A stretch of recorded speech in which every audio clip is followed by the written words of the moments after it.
Yo, what is going on, everybody? Fifth Hey, episode of. everybody. Hey, sorry when we started off, dude. I didn't mean to cut you off. Like right when I hit the timer, you were like, "Oh," I was like, "Oh, I'm sorry, dude." No, I think I just learned how to add stuff to the live stream for the next time. So I Yeah. was just going to tell you about it. But all Oh, right. well, we will definitely go over it next time because if you have something to show me, I will definitely. I'm always down for some advice, dude. I'm still. Yeah, I think so. I think so. Yeah. Granted, I'm really old and I don't know a lot of this shit, but I think I learned something. Together. Yeah, we're gonna figure it out together, dude. Yeah, man. So how have you been, man? Just to catch up, we were kind of talking before, kind of pre-gaming it a little bit, but how have you been? Well, you know what? I mean, so we're in a good spot. So we got this is the final week of our kitchen renovation after 3 months. So I can't even tell you. Like we had our water, we had countertops and our sink get installed this weekend or Yeah. this week, right before Thanksgiving, like hours before. And man, I feel for people who don't have running water. Man, that's a hard way to go, And it was 2 months, and so if you're recovering from a storm or something like that, my heart goes out to you. That is no fun. So that's behind us. We got a week of painting, and then I'll be back doing customs and dioramas, man. So Awesome, man. Well, I'm glad the kitchen is. I know you're ready to get that over with. That is like really hectic, and especially when you're just trying to like the reason why we do this is escapism, anyways. But it's kind of hard to do your normal thing when all that is going on. So, but you've sent me pictures. It's looking fantastic when y'all done a lot of work. Oh man. Hey, what's up, Connor? How you doing, man? I was gonna go and we have Brian joining us later. He wanted to come in and say hey. There he is. What's going on, everybody? Yep, as well as Isaiah. We got Curtis in here. What's up, man? I actually have a very cool item from Curtis tonight. It was an early Christmas gift for treat yourself and a kind of a bantha bargain tonight. So excited to share that. I actually just showed the hyper. Oh yeah. You guys are gonna like it. This thing is dope, man. It's so wicked. I think it's my favorite in the. Well, I'll say later. I'll say later. Oh, by the way, tonight is brought to you by a very special new friend of mine. This is called Suntory Toki Japanese whiskey. Oh, dude, you were telling me about stuff right here. I don't know if anybody's ever tried this. Has anybody ever tried this? This is good stuff, man. Yeah, that's Japanese whiskey. Let's see if we can get a little sponsor action going or something. There you go, right there. Yeah, I know, right? This definitely is. It's a great way to end a Saturday. That's for sure. 100%, man. Connor, what's going on, buddy? Thanks for checking out the stream tonight. Thank you for hanging out with us. Yeah. And by the way, everybody, I'm not in my Star Wars room tonight. I am upstairs by the fireplace. It is a brisk.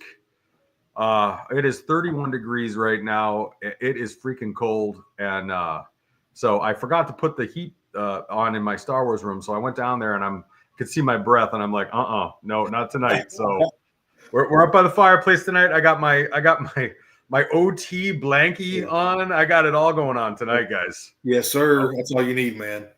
Stone, you're looking very festive over there. You're ready. Hey, I was trying. You just kind of outdid it for Halloween this year, and I was trying to do it last minute, but I didn't. So I figured I needed to do a little something for Christmas. But I love it, man. Looks good over there.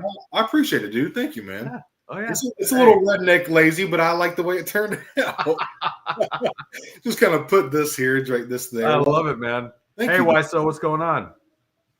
Wyso, thank you for joining us tonight, buddy. It's good to see your name in stream. I know we've kind of been going at weird times, and you've been having some heavy work lately. So glad you could join us. Yeah, definitely from across the pond at that. Across the pond. By the way,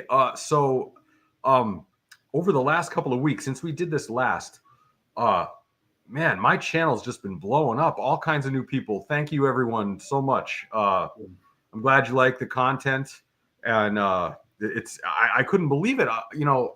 It's crazy. I got people from all over the world checking in. I know you do too. It's crazy. I've got people from like Great Britain, Germany, one guy from like Malaysia. That's so cool, man. Who'd have thought, man? This one guy, he was commenting. I can't remember what video it was, but he was like, "Hey, I love your video, mate." Obviously, I'm just hearing how he sounded. Like right. Read it, of course, but he said, "Watching you all the way from Australia." I thought that was just really. It's just cool, man. It's cool to see how far your videos will capture people for sure. Oh heck yes. Yeah, thank you. Also, we're happy that you're here with us, man. Off with right now. Curtis was asking about your drink earlier, man. Is that bourbon or what is Oh that? yes, this is a bourbon. This is a Japanese whiskey. So we went out to Boston a couple of weeks ago. Went to a Celtics game, and we went to this really kick-ass Japanese restaurant right next door, and it was like kind of like an authentic type one.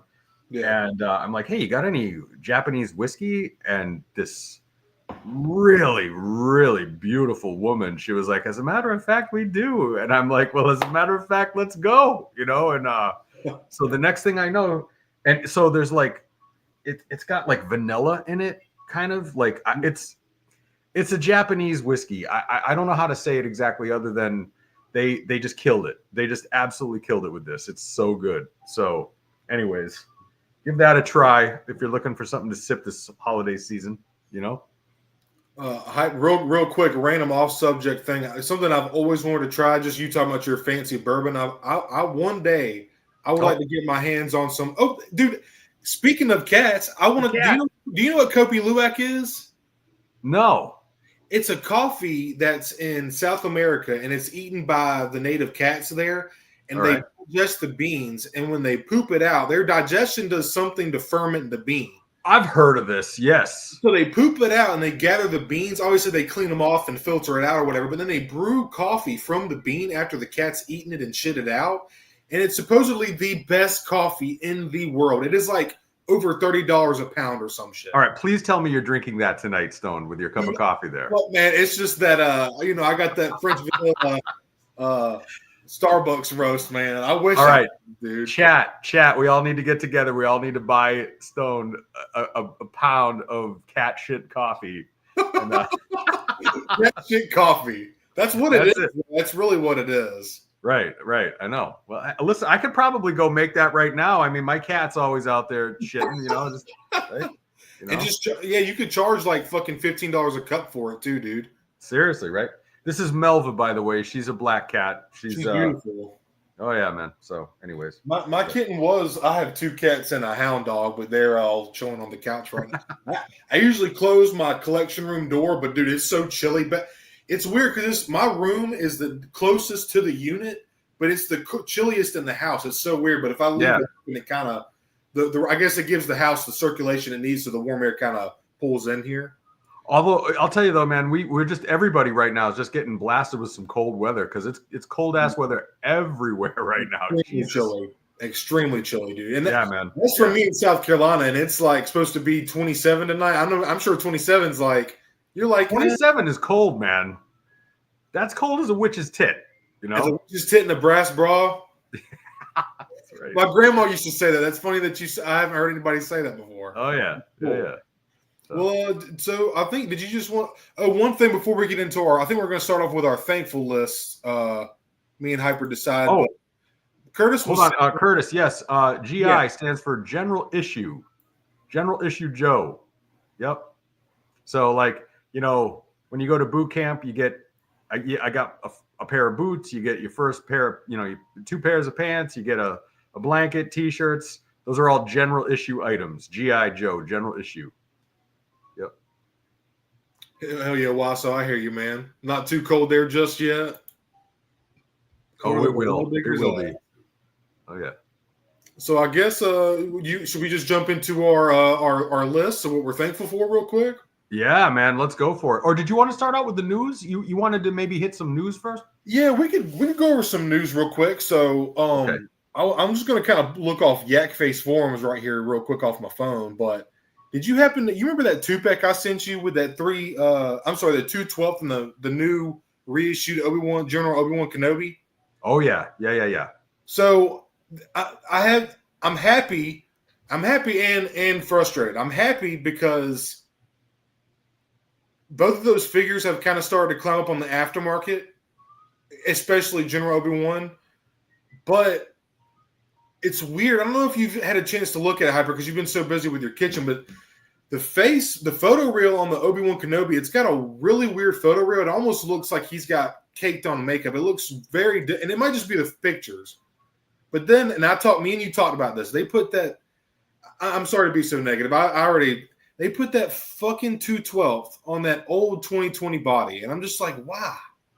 You have this awesome 2023 sculpt with the bicep swivel, the floating knee pads, the O-ring. Like, it's so awesome. Some people might not like the removable helmets, but it is what it is. It's still like one of the best figures in the line. And it's just like, why? I just wish they would just retire that mold. Y'all have made y'all's money from it. Just be done with it. And like that I guarantee you so many collectors waited on that two pack because it was on that old 2020 buck. Yeah. You know? And it's just, I don't know, man. Me and you kind of talked about this a little bit. It's just like, I don't know. It's just disappointing, man. I agree. And, I think I was telling you in a conversation we had together, and I said, Hasbro needs to earn my money again, earn it, Sure. and it's the lazy company's way of just sort of throwing something out there. Oh, they'll eat it, exactly. And it's, I don't know about you, but especially going into the end of the year and the first part of the other year, and you got all your bills dropping and everything, and you just don't want to feel like you're being had, Yeah, you don't want to feel like you're being had, and I sometimes feel like with a lot of times with the 2-packs, I feel like Hasbro, they're like, watch this, we're gonna Toydarian swindle them, and we're gonna put in like one army builder and then one Jedi or something, or even with the 2-pack, like the battle droid and the Geonosis battle droid and the super battle droid. Yeah. You mean to tell me you couldn't throw in the regular battle droid head with the C-3PO? Like, really? So then it makes it not a battle pack, really. It's exact opposite. And I hate that type of thinking, and we just see so much of that with Hasbro. Yeah. It's just so weird because, like, real quick, little sneak peek for Treacho stuff later, but just got this Yoda and Gree 2-pack, and dude, they put this, and I'll go into my thoughts on this later, but they put this Gree on the new 2023 buck, and he looks fantastic. I love this paint job. Yep. Like, it looks awesome. It's the O-ring shoulder pads, floating knee pads, bicep swivel, everything you want on a clone. Yep. So it's like, why? And they did the same thing with the Mace with the Mace 2-pack, Clones of the Republic. It was Mace in that purple. It's not even a canon looking clone, which is, I love purple. It's a cool looking clone just for whatever purpose if you want to have a purple clone on the shelf, but it's not even a canon look, and it's on the 2020 clone body. So like, why did y'all do it on the 2020 buck, then skip over do the second Clones of the Republic on the 2023 buck, and then go back to the 2020 for the Obi-Wan? It just makes, I don't know, it's just so weird. And then like another thing that I felt like a lot of people have not talked about in the collection, because people, don't get me wrong, General Obi-Wan Kenobi, that is an awesome figure. It is the 2020 clone is not a terrible figure, but the 2023 is just leagues above it now. Like, why haven't we I would love an updated, like, put that Obi-Wan head sculpt, it's the best Obi-Wan in the line, put that on the 2023 buck clone with the robes as an overlay. Why have we not gotten that on the 23 buck body? Right. They're so good with overlays. They're so good with the new bucks. They're so good with all of that stuff. Retire all the old things, but they don't. They never will. We're still seeing the original clone trooper body recycled into things once in a while. Like there's a 3-pack coming out, and they have a Purge trooper in it, and it's the old original, clone body, and you're like, okay, you're getting a premium out of it, premium price for something that's now 10 years old, and all they could have needed to do was just take the airborne helmet and put it on the new body, and out the door you go. But they, I know. I don't want to sound ungrateful, because there's been so many great offerings too, but I'm going to pass on all of those. I'm not interested in those at this point anymore. Wasso said the same thing earlier. He's skipping 2, and like me or him don't have the 2/12th in our collection, but I don't want it bad enough where I want that. Maybe if I didn't have this one that I have, the Target exclusive version with the arguably, still I've only seen pictures right now, but with the better photo rear, I don't really want the 2/12th on the old body. Sorry. Right. Hey, Chris, good evening, Chris. you want to know? Yep. Yeah, hey everybody. Yep. Another lively chat going on tonight. So Always, man, always. but in other news, okay, so the last couple of live streams, we started talking about, we started dipping our toes in the Skeleton Crew waters, and I was really holding out on it. I was really holding out, saying, okay, I don't know, this is a little bit too Goonies for me or whatever. Yeah. But I gotta say, that trailer that dropped is freaking awesome looking, man. I'm pretty excited for it now. I think it's going to be fun, man. I think it's just going to be a fun Star Wars galaxy filled adventure. I don't think it's not going to be anything lore breaking or anything like. I just think it's going to be fun, dude. I even pulled the trigger on this. I actually got. There he is. I got him. I found him. I'm so jealous, but so happy for you. God, I'm not gonna pretend that this figure isn't awesome. This really is awesome. And as an OT guy, of course, we're going back to the Cantina, when in the original version of Star Wars, the original Cantina version, there was in fact a Wolfman, and then in the 90s they named him Lax Sivrak, and then they made a Power of the Force 2 figure, standby for that. And and my only beef with this figure, is that he's got like boots on.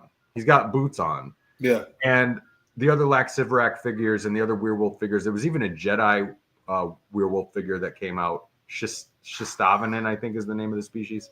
Yeah. They all have wolf feet.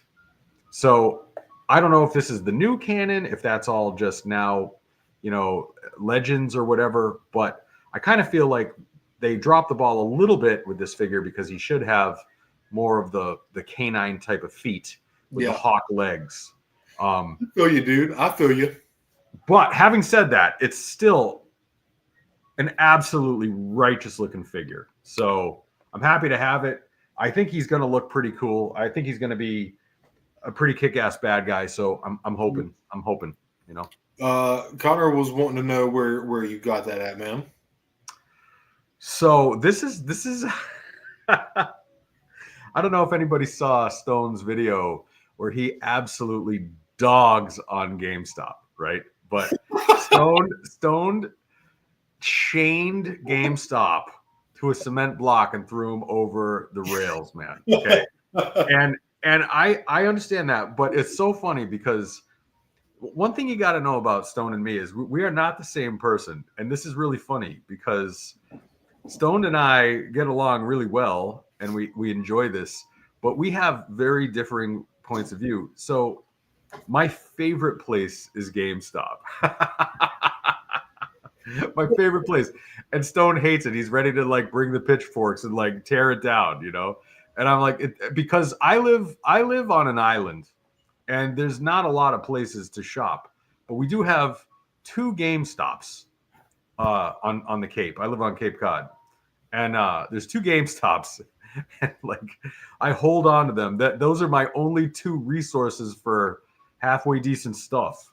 Yeah, we got one Target. It's about a 35-minute drive for me, and the GameStop is about a 35-minute drive for me as well. So I cherish those 2 because if I ever want to go on a hunt, those are the only 2 places I got. Although, wait, so I got Brutus at GameStop, but I should amend that statement, because I was just telling you the other day. Was anybody aware that Macy's sells figures? I never knew this. I had to go there yesterday. I had to go get a Christmas outfit, like a shirt and tie for a party that we have to go to. And I go in, there's all these Star Wars toys in there. And I was like, what? So they had pretty current stuff, like the most recent, maybe the last 2 waves ago, but still pretty current stuff.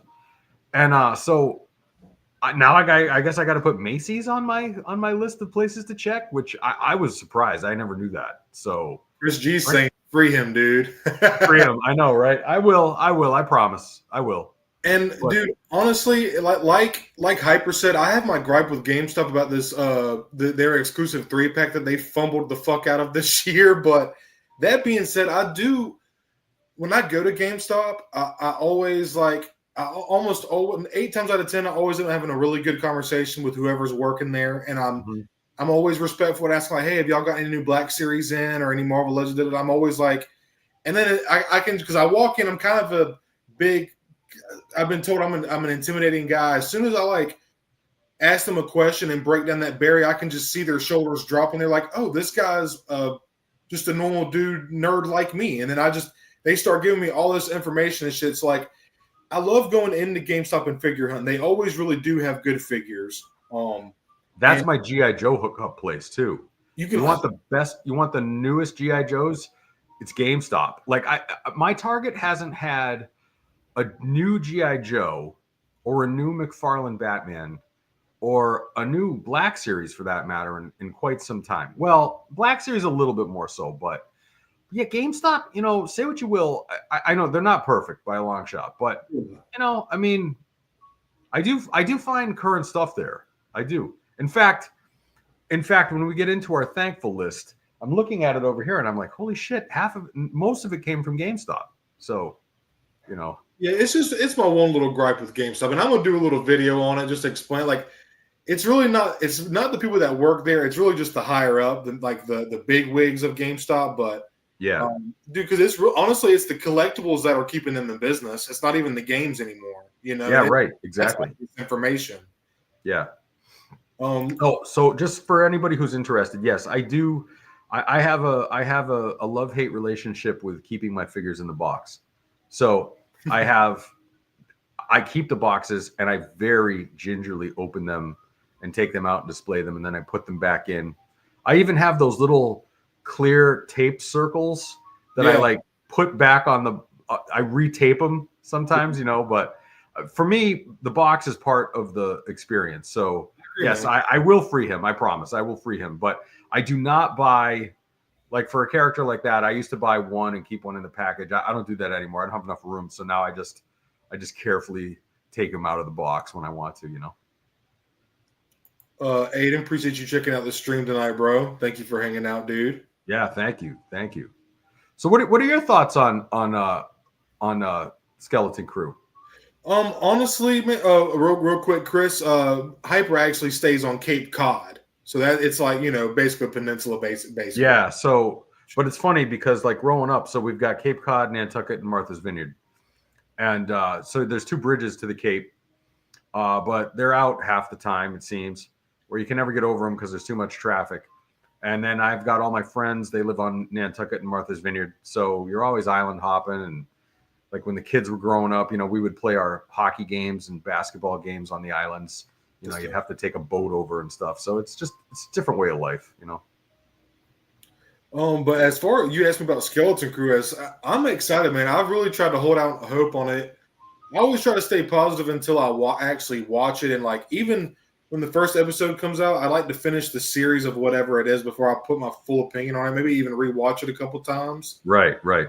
Like you said earlier, I'm just excited for it to be like just a random, fun Star Wars story. It doesn't have to be lore breaking or tie in with anything else. Just like give us some cool, funny, quirky characters and give us some cool adventures to go on. Maybe a couple new species. Maybe throw in some familiars like some Rhodians or something like that. Some Celestians just to keep us familiar, remind us where we're at.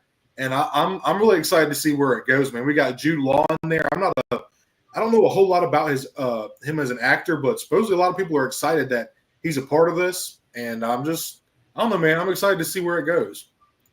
Yeah, me too. And Jude Law, the character, he's got a really strange name for a Star Wars character. I can't think of it off the top of my head, but yeah, he seems pretty cool. And I guess is he posing as a Jedi or claiming to be a Jedi or something, or like that's kind of cool. Who are you talking about? I lost track. The Jude Law character. Oh, Jude Law character. Yeah. It's kind of weird. They're kind of alluding to that he's I don't know if maybe I don't think he's got a lightsaber. I think he's just really force attuned and he knows he has the Force. I don't know if he's ever been. I don't know, man. He might be he might have been in the. He might have been on Coruscant. He might have been a Jedi Padawan, or he could have just grown up knowing he had the Force and like. I don't know, man. I don't know. I agree, Curtis. I agree. Space hoochies all day, all night. I'm there. I'm there for it. All night, every day. Right. I don't know if Kathleen Kennedy is going to go for that. Maybe she will. I don't know. See. The force is female in her eyes, so. Right. Exactly. So maybe we'll.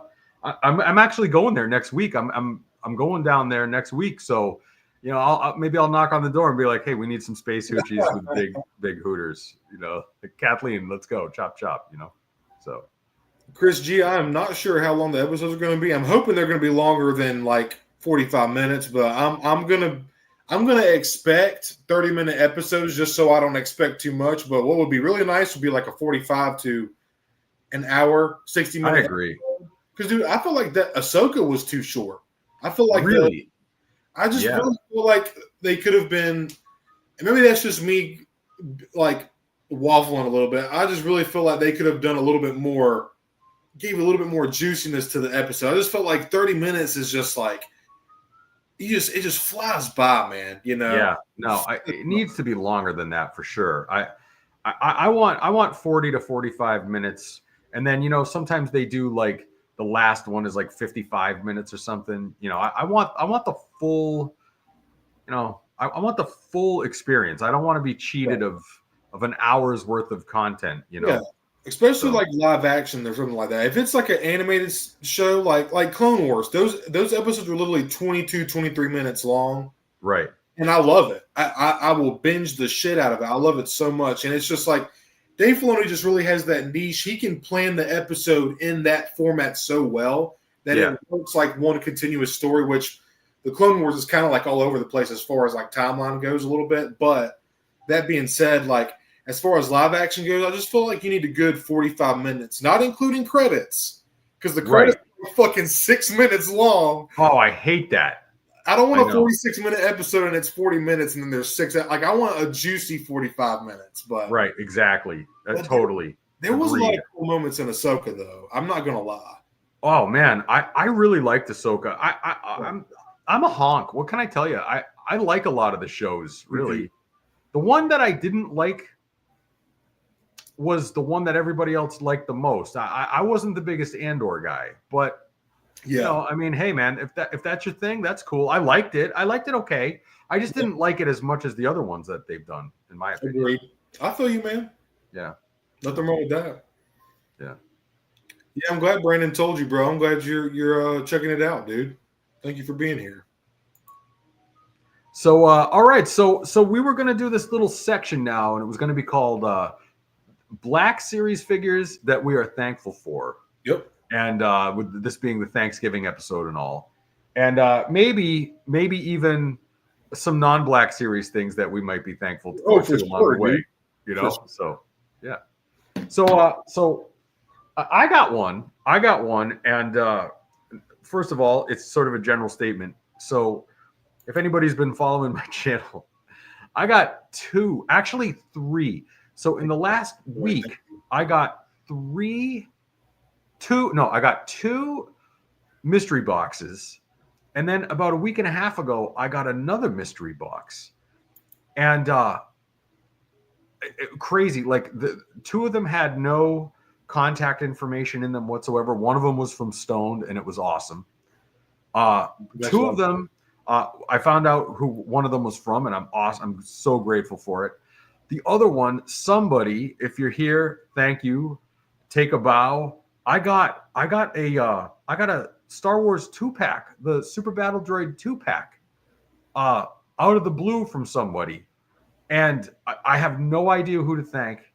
And so I'm thanking you now at the live stream. Whoever sent that, man, I'll tell you what. All of a sudden, my mailbox is blowing up with all this stuff. It's unbelievable. So I'm very thankful for that. That's awesome. Cool. Stoned, I am thankful for the gifts that you gave me.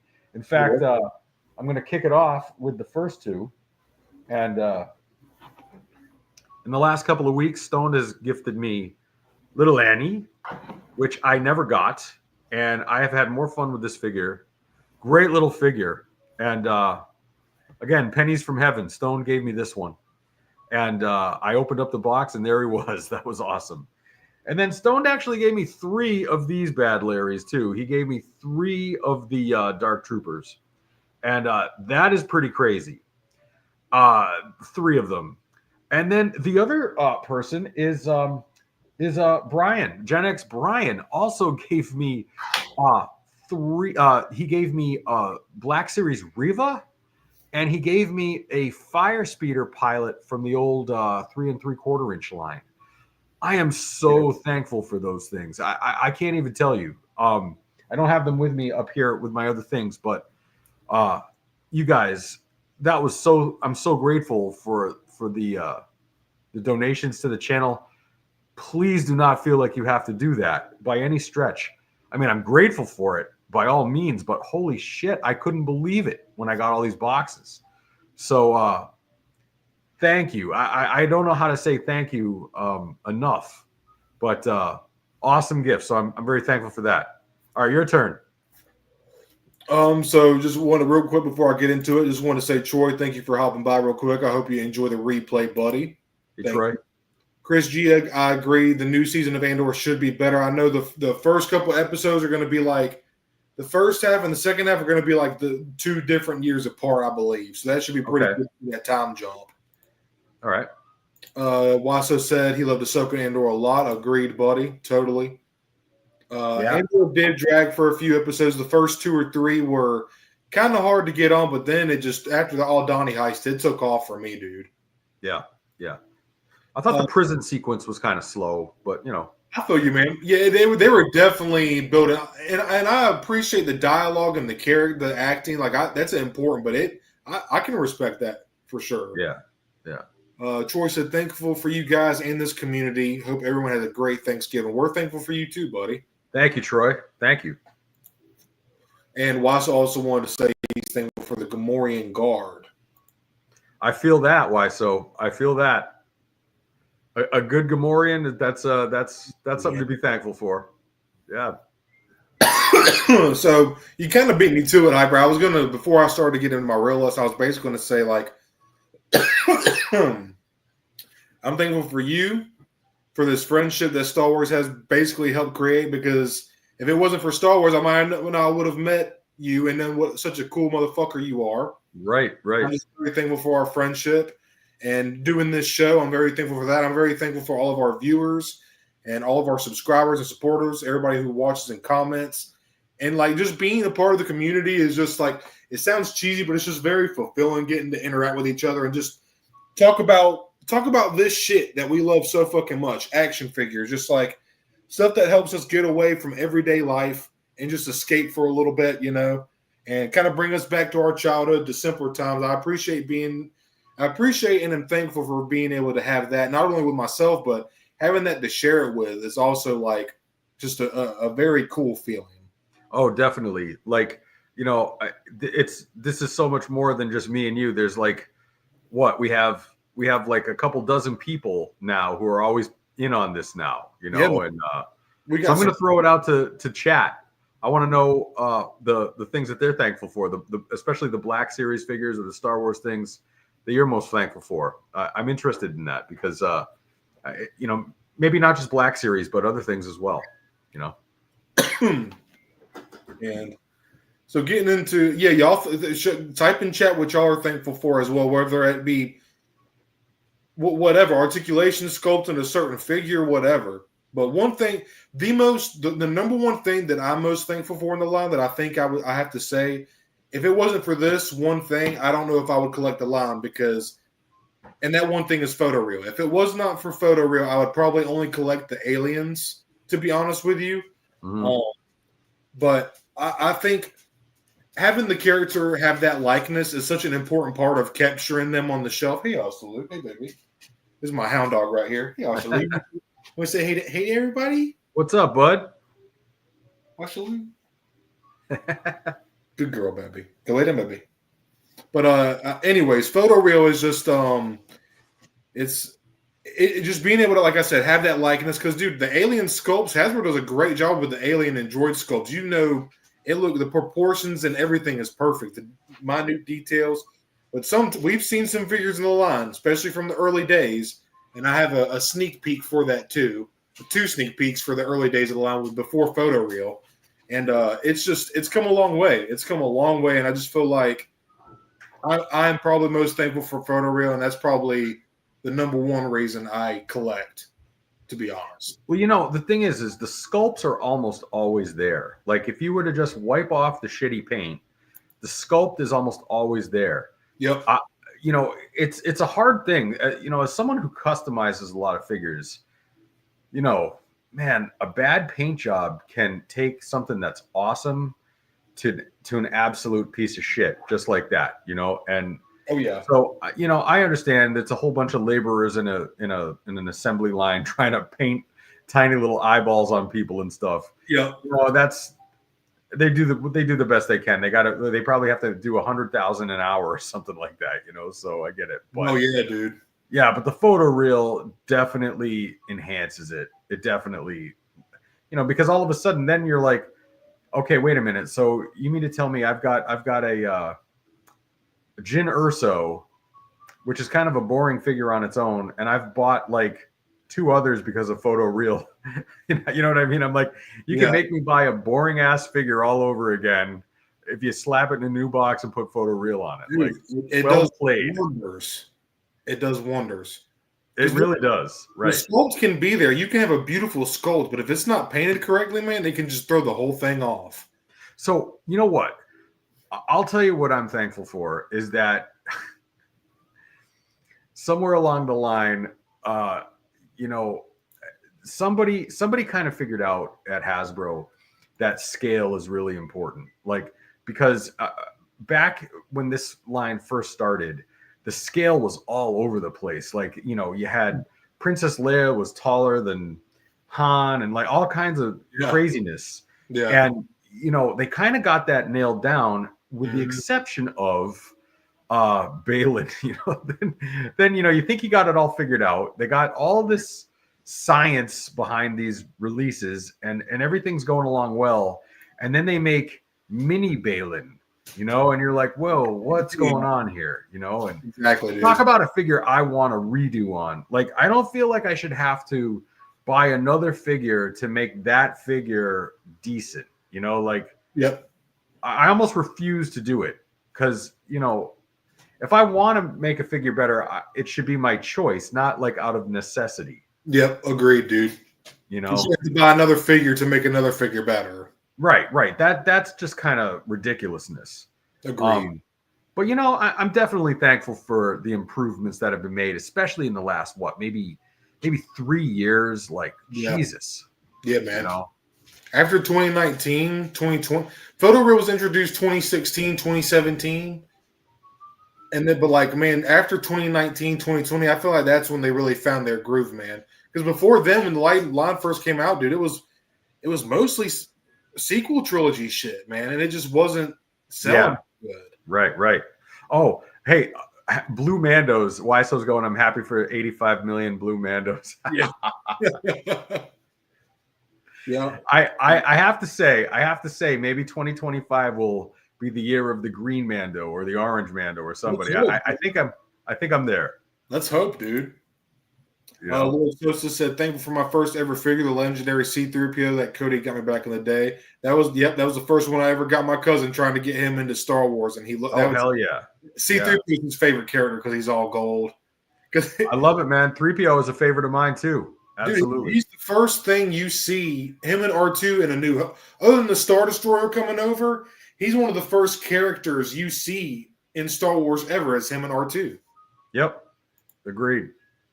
All right, well, I got something else I'm pretty thankful for, and so I'm going back. I'm going back a couple of years, but and this is this is one of those things where it's like, yeah, but there's like 25 different versions of it. But I am thankful for this gorgeous blue Empire Strikes Back Darth Vader. This one here, oh man, that's the best. There's something about this one that blows my skirt up every time I look at it. When I go down into my collection room, I look at this one, and I'm just like, there you are. Hello, beautiful. This one here. I do have a loose one as well, but I thought it presented well in the box, But this one and the Kenobi Final Duel Vader with the Anakin face. Oh, dude, it looks so good. I don't have that one. Oh, It looks. That's a good one. That's a good one. But all the Vaders, really, all the Vaders. But this particular Empire Strikes Back Vader, I am thankful for this. This is a banger. This is an all timer right here. Hell yeah, dude. All right, what you got? So we got Connor said he's thankful for the Vintage Series E-Wing, which he actually just posted the review for, and this looks fantastic. It's very cool, Hyper. You would love that fucking thing, dude. So about that. So I placed an order for mine. I paid for it. I haven't gotten mine yet. Is everybody getting theirs now? Or are they still slowly coming? I think they're slowly, because I think Connor bought his. He actually, this guy, he lives in Florida, so he stays close to Disney Springs. So I think he actually got his at Disney, if I'm not mistaken. Okay. All right. Yeah, when I go down there next week, I might buy one and just have it just in case my order doesn't get fulfilled or something. Because, this wouldn't be the first time that I didn't get something I ordered from Hasbro Pulse or whatever it is. Dude, so Pulse is weird, man, because people will pre-order from there and they'll be like the last ones to get it. It's so strange. I ordered the E-Wing the first night it went up, like a year. What it was like a year ago. It was like a year ago, back in December or November. Yeah. I threw my money down. I got the confirmation. I keep looking at the confirmation. I know I'm dying. I want to get that thing, but so far not. But the reviews on it are just insane. He also said he's thankful for his Black Series Jabba. I also love mine. He's right here.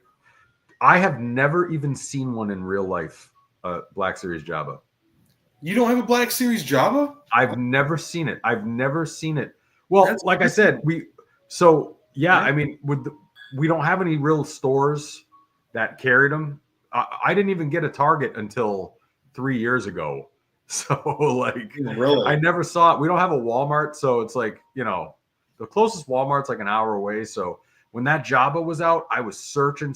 I never found it online, but yeah. Bummer, dude. Mario Galaxy has a TIE Whisperer out now, and I saw someone that found it today. Hyper actually found the Night Brother, Maul's Night Brother ship, which I think that's new too, and it's a chase variant. One of 15. Yeah. Wait a minute though. What is the Whisperer? TIE Whisperer. What the hell? What is that? TIE anything I'm down for. I'm down for a TIE.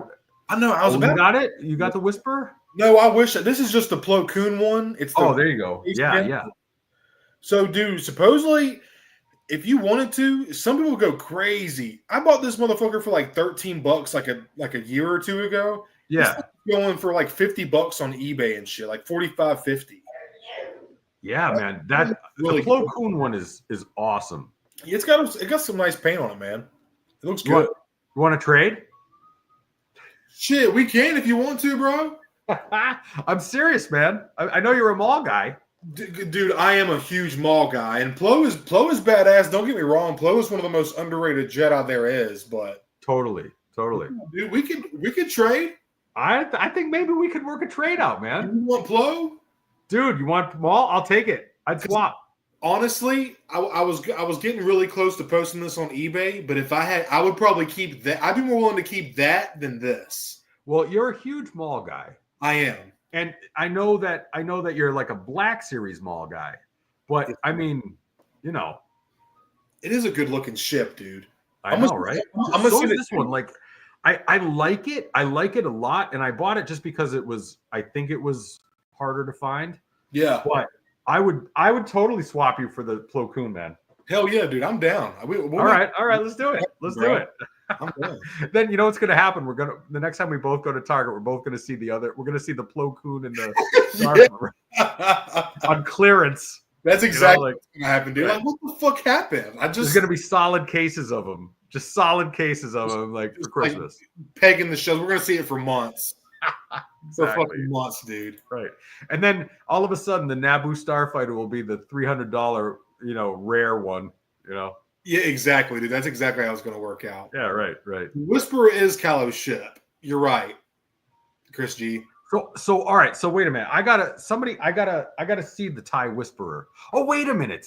You know, Wait a minute. when he's darting at Rey, I think it's episodes. Is it Last Jedi or no? Right. It's a cool looking fucking design, man. Okay, that's the TIE Whisperer. Okay, I have the 4-inch version of that actually. Okay, that's what that is. Oh, I would get that one. Yeah, that's a cool looking ship for sure. Yeah. Aiden Muller is the best, bro. All right, wait a minute. Qui-Gon Jinn will always be my number one. All right. Yep. Oh, dude. Oh, Aiden. Bro. You when you remember when I had long hair. You remember how I used to tie it up, and that was only because of Qui-Gon. Qui-Gon's number one, bro. Oh, I've seen the pictures. I've seen the pictures of Stone, man. You gotta Stone's gotta get that picture of him absolutely chopping wood in the metal band. That was so sick. Hell yeah, it's a great photo of you. Yeah, you know. Maul is the GOAT. Yeah, I love Maul too. I do. As I get older, I'm focusing more on Vader in my collection, personally, just because it's a space thing. I'm running out of space, so I've got some awesome Darth Maul stuff, and but as I move forward, I'm going to just focus more on Vader for my Sith Lord collection. Man, Chris G, I can't imagine how big that UCS one is, man. Don't you have a UCS Hyper? I've got the UCS Razor Crest. That's right, and it looks so badass, dude. It is awesome. It is so awesome. Yeah. Maul's definitely the GOAT. Yeah. I don't own many UCS. Oh, and I also I have the Lego Cantina too. The Lego Cantina is badass. Although that's not really a UCS set. The big one. Or is it? Maybe it is a UCS set. I'm really not even sure, man. Yeah, that's cool. Oh, so the next thing that I had written on my thankfulness list is now it's kind of going on. The photo reel was my number one, no doubt. That's really why I collect like the human characters and stuff. But I also like the character selection that Black Series has to offer. And when you buy a figure in the Black Series of a character, it's meant to be the definitive version of that 6-inch version of that character. So I just like that we're starting to get characters like Momane Dawn. We're getting like extra clones like Gree or Jesse or Fives or all those extra like niche deep cut characters, but that are fan favorites. I'm thankful for character selection. I think that's a really important part of the Black Series. Yeah, absolutely. And I like the way, they mix in, they've got Skeleton Crew figures going on, and I know they're marketing that. The one thing that pisses me off a little bit is, so like you got Brutus, right? And Brutus comes with 5 guns. They're all painted with about 8 different coats of paint. He's got an incredible paint job. He's got all these accessories. And then you get little Anakin Skywalker, and he's a third the size, and there's no Naboo helmet, there's no pod racer helmet. Yeah. He comes with a backpack. It just feels like there's a lot of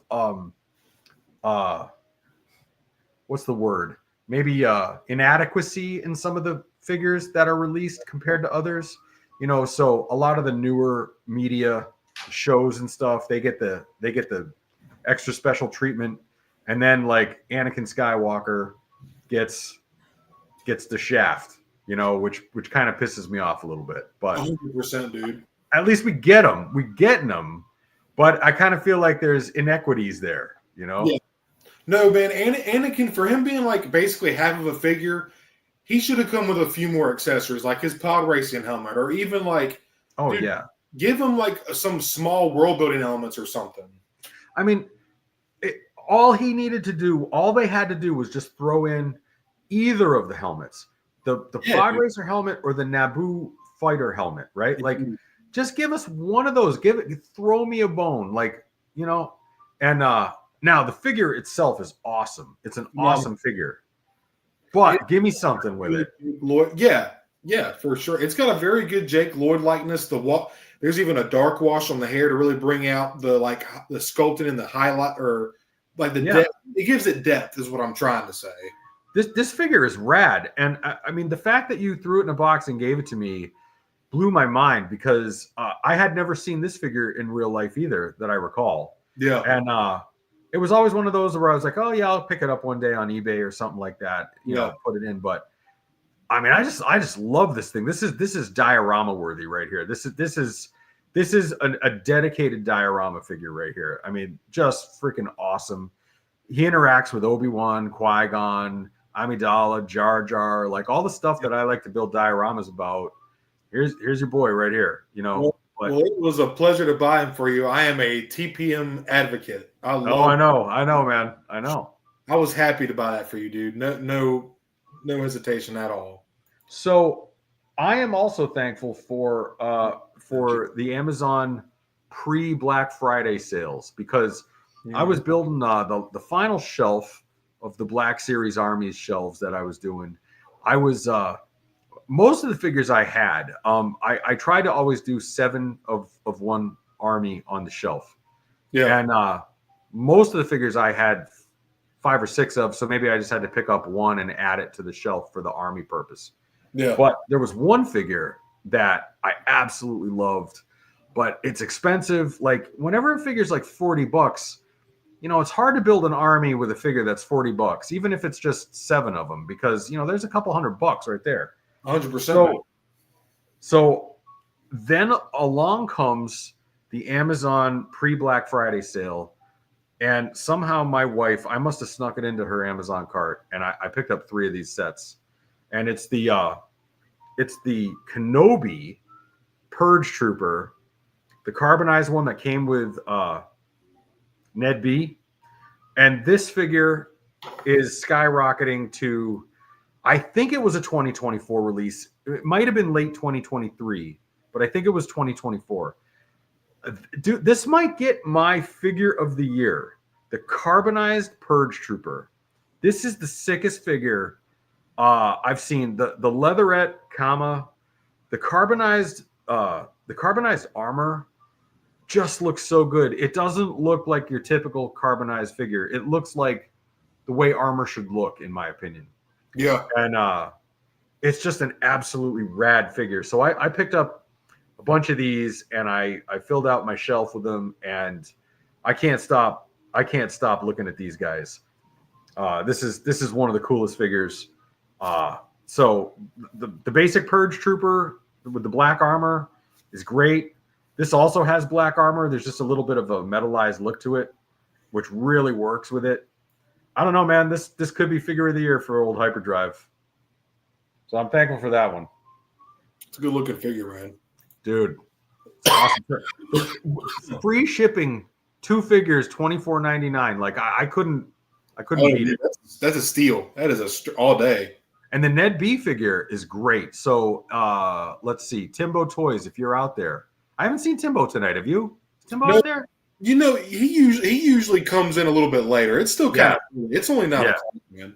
So the 2-pack comes with the Ned B figure, and I want to customize a bunch of those droids. But Timbo Toys, if you guys have not checked out his channel, he's doing some really cool work, and he's been doing the Rit die, like the synthetic Rit die that I've been doing tutorials on, and he did some custom Ned B figures that are absolutely dope.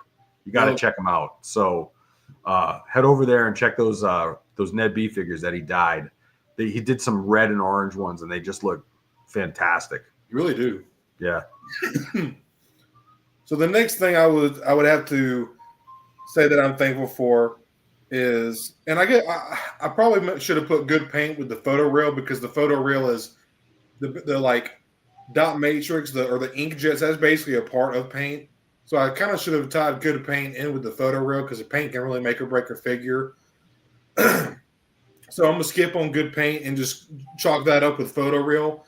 But I'm also thankful for new sculpts and advances in modern technology. So I'm talking about butterfly joints, ball jointed wrists, deep cut single joints, just modern articulation in general. Because just being, like, if I could choose between, and I'm not a big statue guy, but if I could choose between having a cool pose or the figure looking good standing there, I would choose the figure to look good standing there. Right, cool pose. But being able to do both, best of both worlds, you know. And with the photo reel, you're getting that amazing likeness to these characters and these actors and actresses, or different aliens or droids and stuff like that they get good proportions and like all the highlights and just the sculpt work and like the face scanning technology that they've done with the photo, like I said earlier, just really changed so much for the line since 2016, 2017 when it was introduced. So I got to just chalk that up with modern articulation and new sculpts. So like being able to get like Marvel Legends, man, a lot of the time the superheroes, they wear skin tight spandex clothing. So you can get away with reusing legs and arms on so many characters. Whereas Star Wars, where it's clothing and armor and overlays, like you couldn't really get away with all that reuse without it being as not as accurate. So being able to get new sculpts for like Ewoks, Momonet Dawn, different droids, General Grievous, the brand new battle droid from this year, which is probably my figure of the year for 2020. Yeah.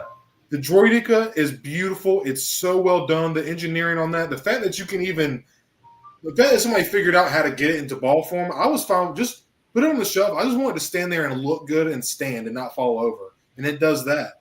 And then people were figuring out how to put it into ball form. Like they really took the extra time and effort to make it go the whole 9 yards. To like, I don't know. That's just and just the engineering on that figure, the fact that you can get it into a ball like that is just mind blowing to me. Well, it's funny because I've been limited in what I can do lately. I don't have full access to all my customizing capabilities right now because my house is under construction. But I have been doing those deep dives into the Power of the Force 2 figures for my collection from 30 years ago. And to your point, Stone, like if you haven't checked out those videos, you might like them. They're not Black Series videos, but I'm kind of doing like this history of where did we, how did we get here? And so everybody knows about the vintage Kenner figures. That's not a mystery to anybody. But, in the mid 90s, when they did the Power of the Force 2, I mean, the figures are so beefy and stylized, and there's very limited articulation. The paintwork is suspect on a lot of them. They don't really look like the faces of the people like you were talking about before. And then fast forward 30 years later, and now we have, like, sometimes when you post pictures, Stoned, I can't even tell if it's the actor or the figure because it's so unbelievably detailed. Yeah, man. So it's fun. I've been going back and looking at 30 years of figure development, and I think it's amazing. And the thing is, what I've discovered is that for the last 7 or 8 years, I've focused almost exclusively on Black Series, but it is kind of fun to go back and look at some of these things that look like gorillas. They have one. It's called Gorilla Princess Leia because it's such an egregious Princess Leia. Yeah, she's got the arms and everything. But it's kind of fun to have in your collection to compare it with like the SH Figure Arts Leia, and you're like, oh my God, look at how far we've come. This is it's hard to imagine how far we've come. So you're right, man. I'm thankful for all those developments and not only that, but manufacturing techniques. I think too. Just all of the different things that we have 3D printing. Or not 3D printing, but 3D rendering, all of that. That's really incredible, Oh yeah, man. And you're right. That Droideka figure, that is, you want to be thankful for a Black Series figure. That's the one right there. I just feel like as far as an action figure goes, like it's kind of like, I don't want to sound like extra here, but it's almost like made history, especially for the line. Just like that purple iridescent like overspray over that copper brown, like it looks just like it does in the movie. It's just like, it's a flawless figure, really, man. My one thing that I could say is like sometimes I find that the arms on mine, like the turrets, they kind of like they don't want to stay out. They kind of want to like fall in. But that is literally the only nitpick I have with that figure. Yeah, I'm going to address the chat here real quick. The General Grievous figure needs a rehaul. They need to redo it. Yes. It's undersized. It's shaky. Who doesn't love Grievous? Everybody. I think if Hasbro said, "Hey, guess what? We're gonna give you a new Grievous," I think every one of us would be like, "Well, hell yeah, let's go!" And that would be a figure I would retire off of the shelf forever in favor of a new one. as long as they give us a good cape with it, right? Like they seem to do pretty well with the soft goods now. You know, don't cheap out on me, Hasbro. Like if you give me a new Grievous, That's right. I want a Grievous. I want it all this time around, you know, because we're there now. You can do it. Like you can do it. Like the Super Battle Droid sort of, you know what? The Super Battle Droid and the Droideka, they showed Hasbro's hand once and for all. Like, oh, you can do it.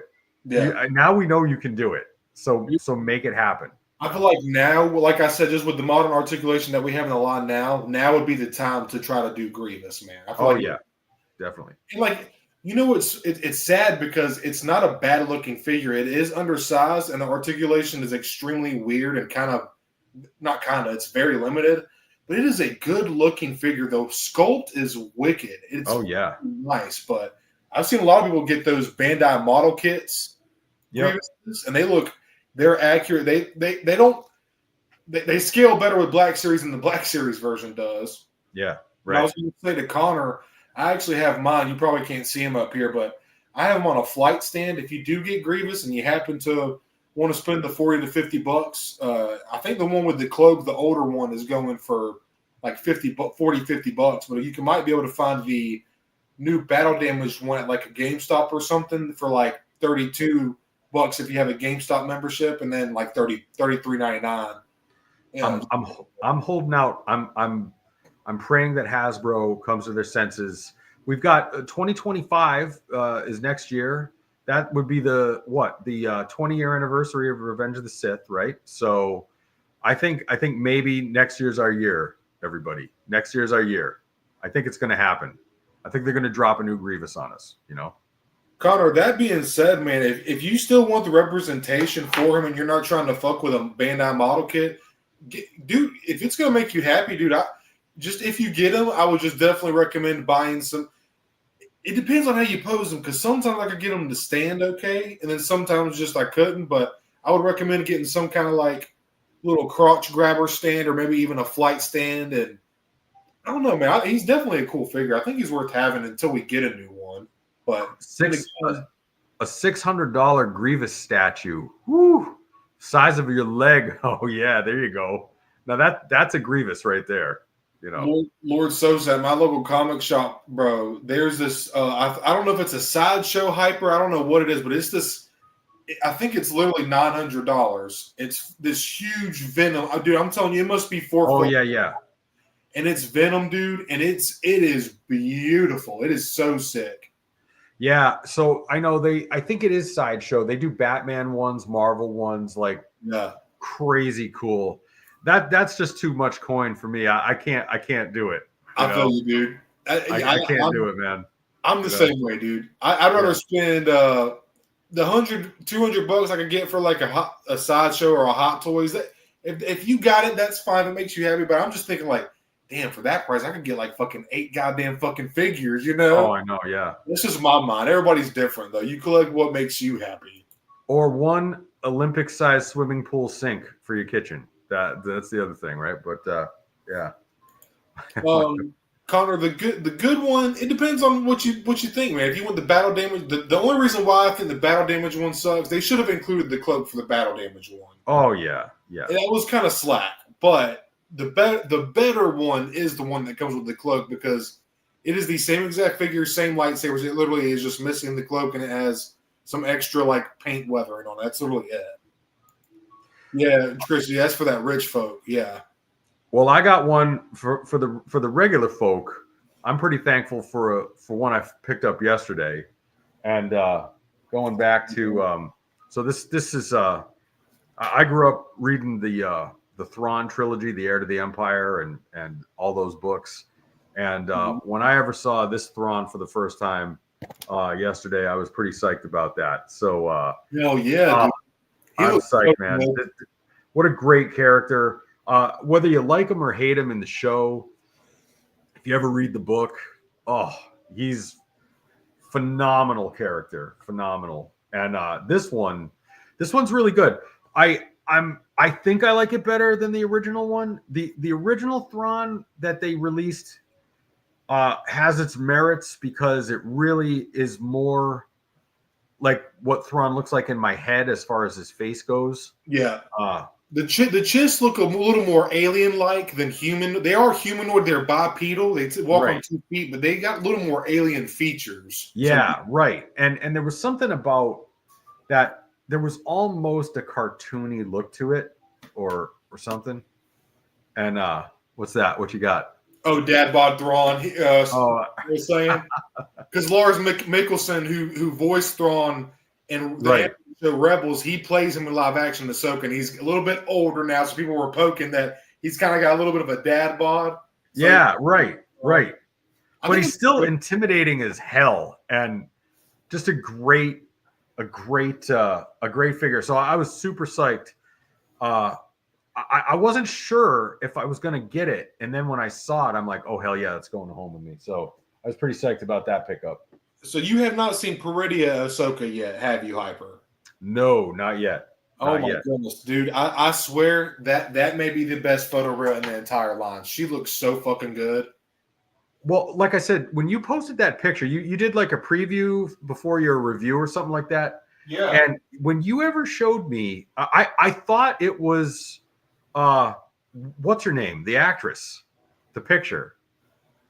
Yeah, that's phenomenal, man. That is crazy. Dude, it's insane how good this is. I'm attracted to that. I'm I could have a moment with that. I mean, it is literally like having Rosario on your shelf. It is such a beautiful figure, man. Right, and I'm there for that. I'm there for Rosario. If Rosario wants to call up, but awesome looking figure. Yeah, Rosario, if you're watching, right, but we mean this respectfully. Right, exactly, right. So, all right, what else you got? What else you thankful for? So the other thing I'm thankful for, I gotta say, I kind of mentioned this earlier in the stream, but going back one thing to just being thankful for the community, I wanted to mention, and they're probably not going to see this because I'm a much smaller channel, but it doesn't matter. I just kind of wanted to mention real quick to everybody, and if you're watching us, you've watched this channel too, but the channel Out of the Basement, those guys, they just do all the polls and videos and research that they put into their channel. They literally just do it for fun. They just don't really seem like, you can tell that they're passionate Star Wars fans. They're not like egotistical trying to get views. They're literally they're just two guys with a camera talking about Star Wars figures. And I just really appreciate that. And I think other people appreciate that too. That's the reason they have not almost 20,000 fucking subscribers. And they've been a channel since like 2015 or something like that. They're just very well known in the community. And honestly, they're kind of the reason why I started my channel. I remember finding them shortly after I started collecting, and it was like, this is fun. What I talked about earlier, just being able to talk with people. You enjoy it by yourself, but being able to enjoy it with others is the best part of this hobby, dude.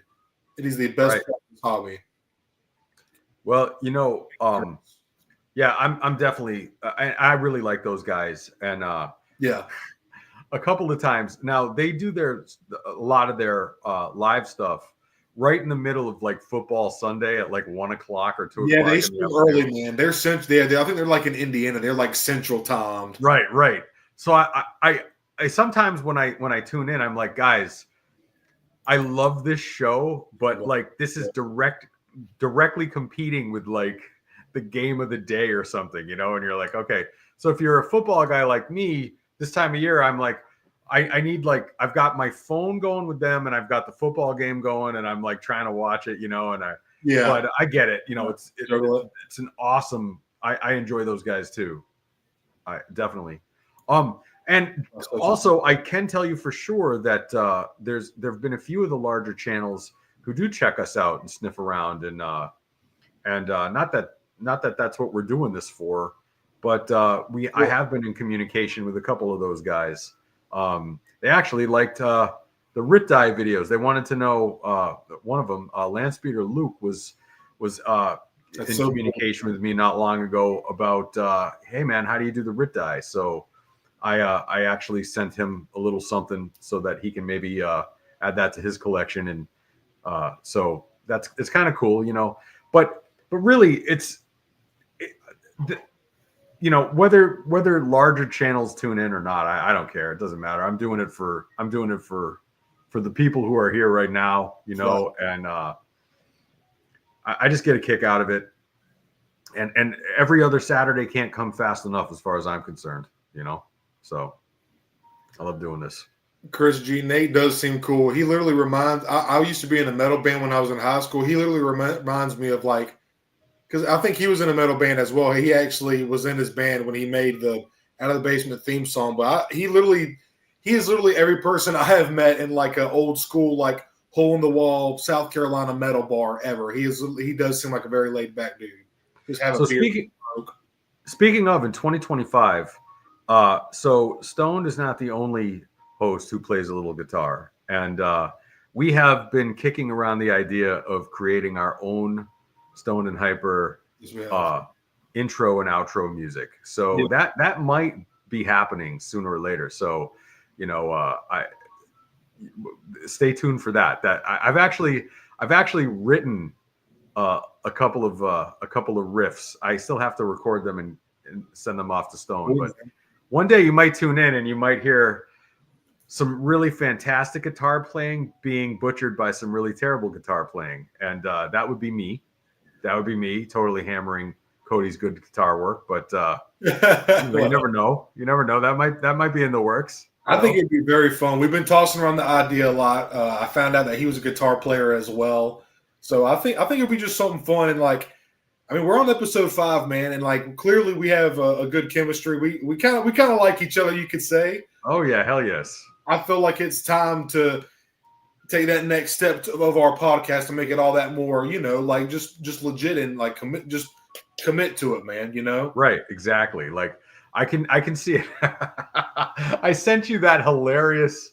I still think, what was it? Taste the Biscuit. Yeah. Yeah. I showed my wife. She was like, no, it's not happening. Right. Curtis, that sounds kinky. I was in 2 metal bands. Some people call them handcuffs. I like metal bands instead. It sounds better. Hey, it's good. I have to say, fucking Slayer. Yeah, Slayer for sure. Slayer's. Oh, dude, I used to be a huge dude. I remember when oh shit, I'm blanking on his name now. Jeff Hanneman died, and man, I was in my metal band. I was in my metal days when that happened. That shook the community, man. Because there's not a huge metal scene here in South Carolina, but the metal scene that is here is hardcore. When we show up, but music scene's weird in South Carolina. Sometimes it hits highs and lows, man. It's really weird.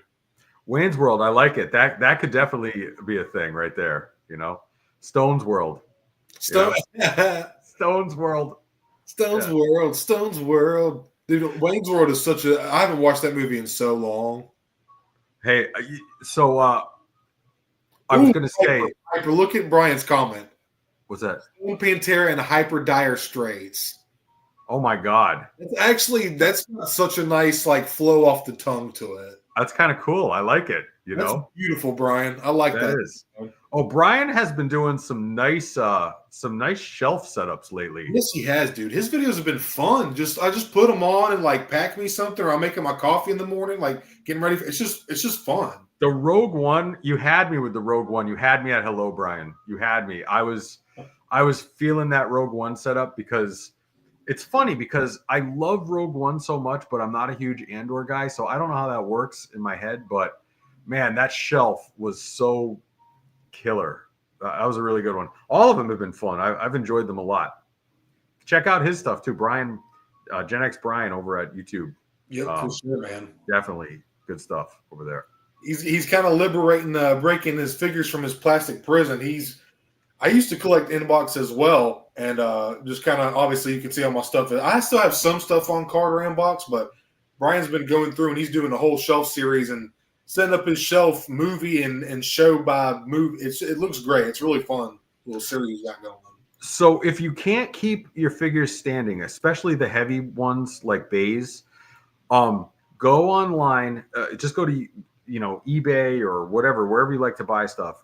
And the vintage Kenner figure stands are what keep the figures up. So It's the same diameter peg hole in the Black Series figures as it is for the vintage Kenner figures.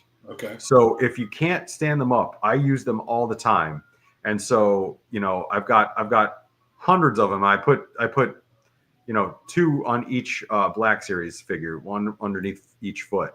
They're awesome for battle droids. They're awesome for the big, heavy Baze Malbus figures. So get yourself some of those. The vintage style, as long as they are compatible with vintage figures, they should work just fine.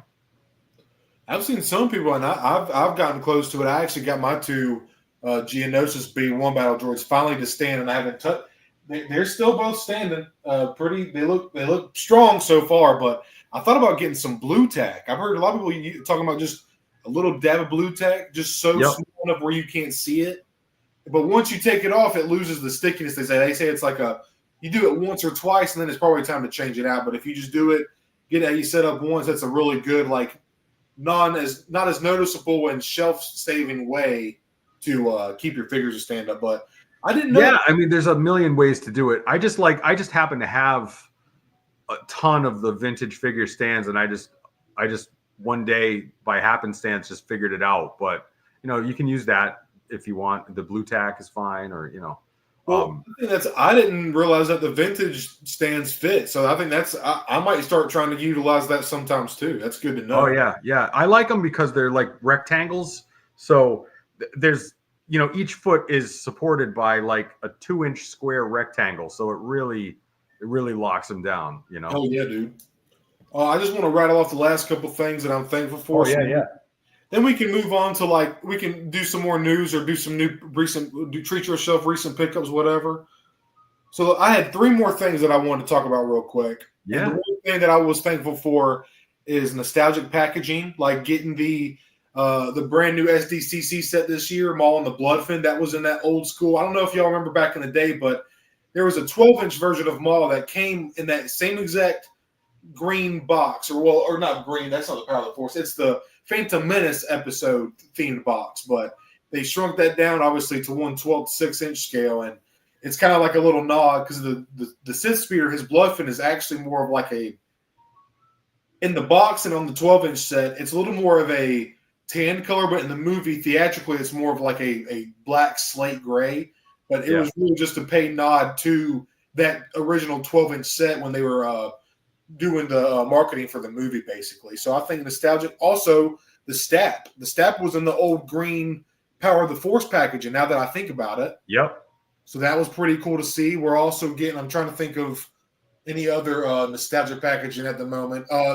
They haven't done anything recently yet, but back when they did the 50th Lucasfilm anniversary episode 1 Phantom Menace packs, I thought that was just nostalgic packaging in general. They're also coming out with the Revenge of the Sith OG packaging, which I think that's, when I was a kid, that's what I remember seeing on the walls was the Darth Vader.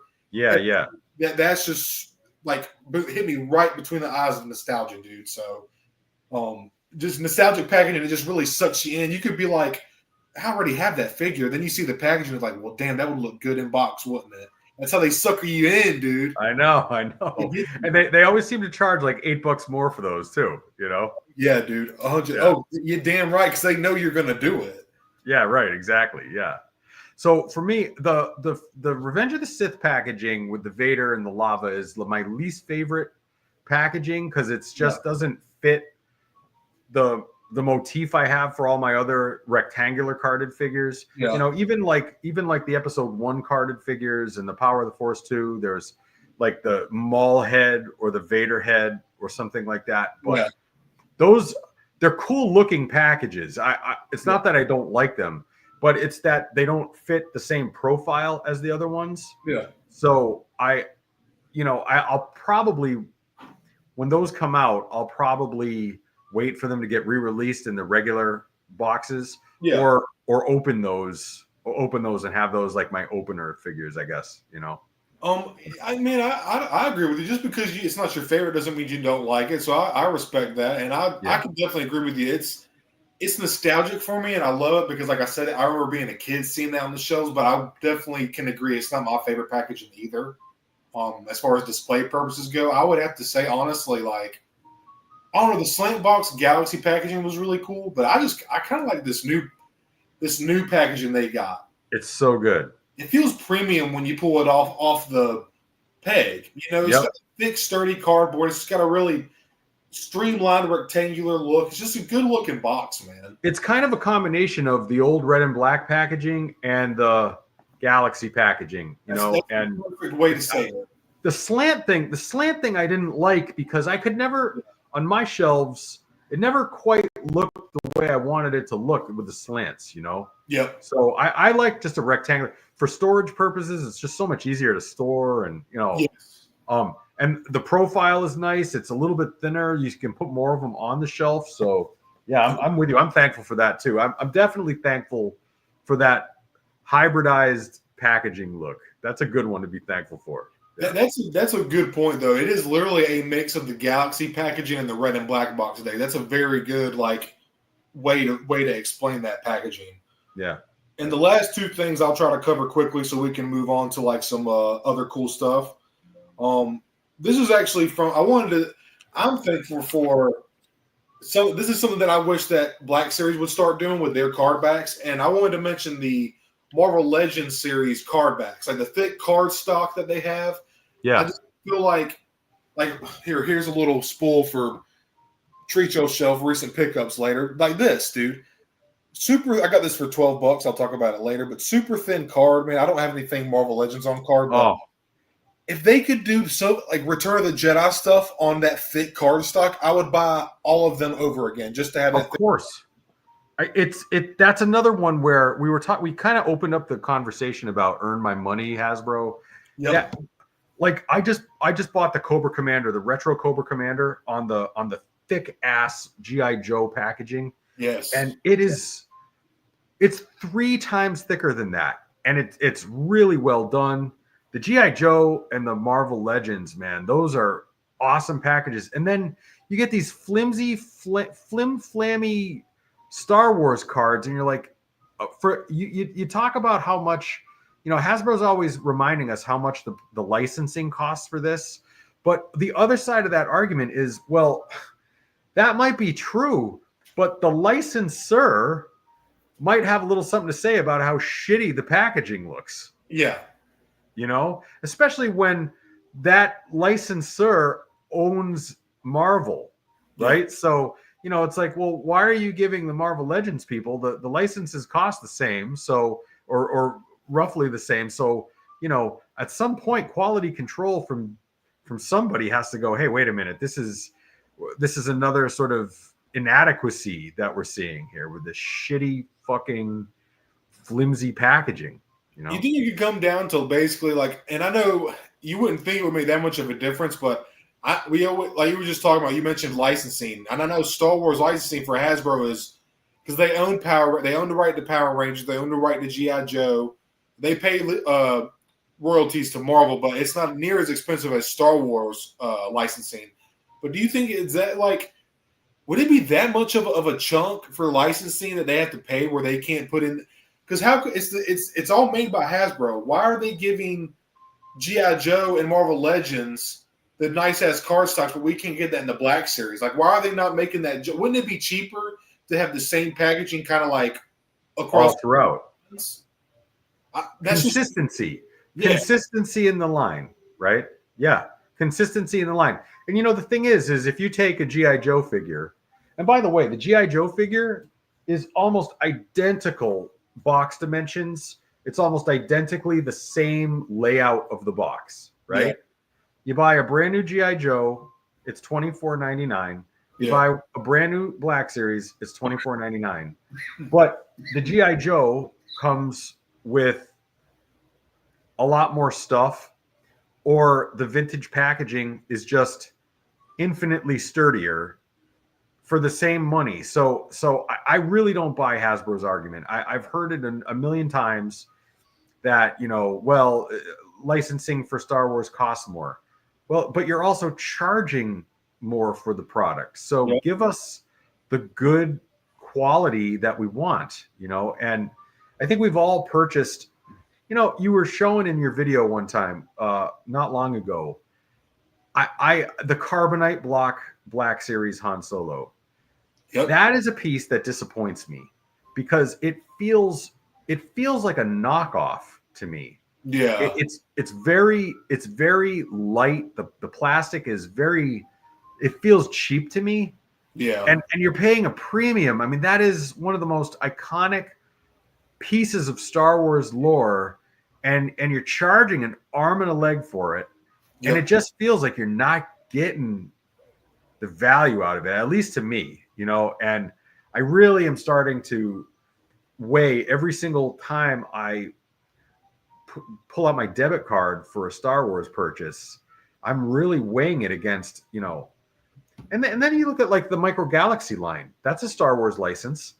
And you seem to get a whole lot more bang for your buck with that line than a lot of the Hasbro offerings these days.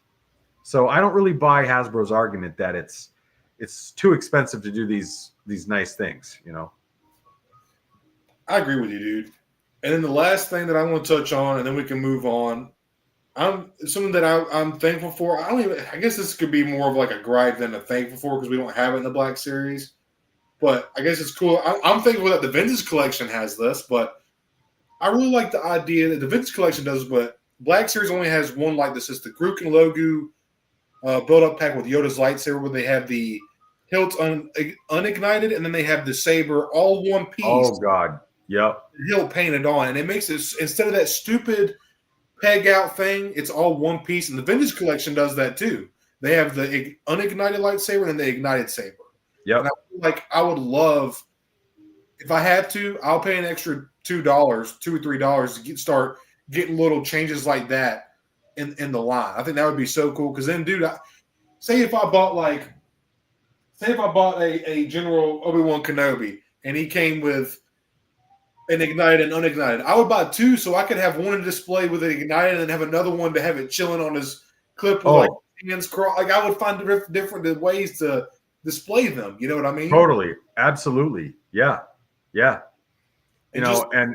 So yeah, I think probably that'll be the natural thing because we are starting to see that now. Like I feel like someone at Hasbro is going to go, you know what? That's a good idea. Let's just do that because, everybody has 2 or 3 lightsabers where the pegs are broken and now it's a clusterfuck. They don't offer replacement pieces. You have people like people on Etsy and eBay that are like 3D printing and fabricating, resin printing these extra lightsaber pieces for collectors to.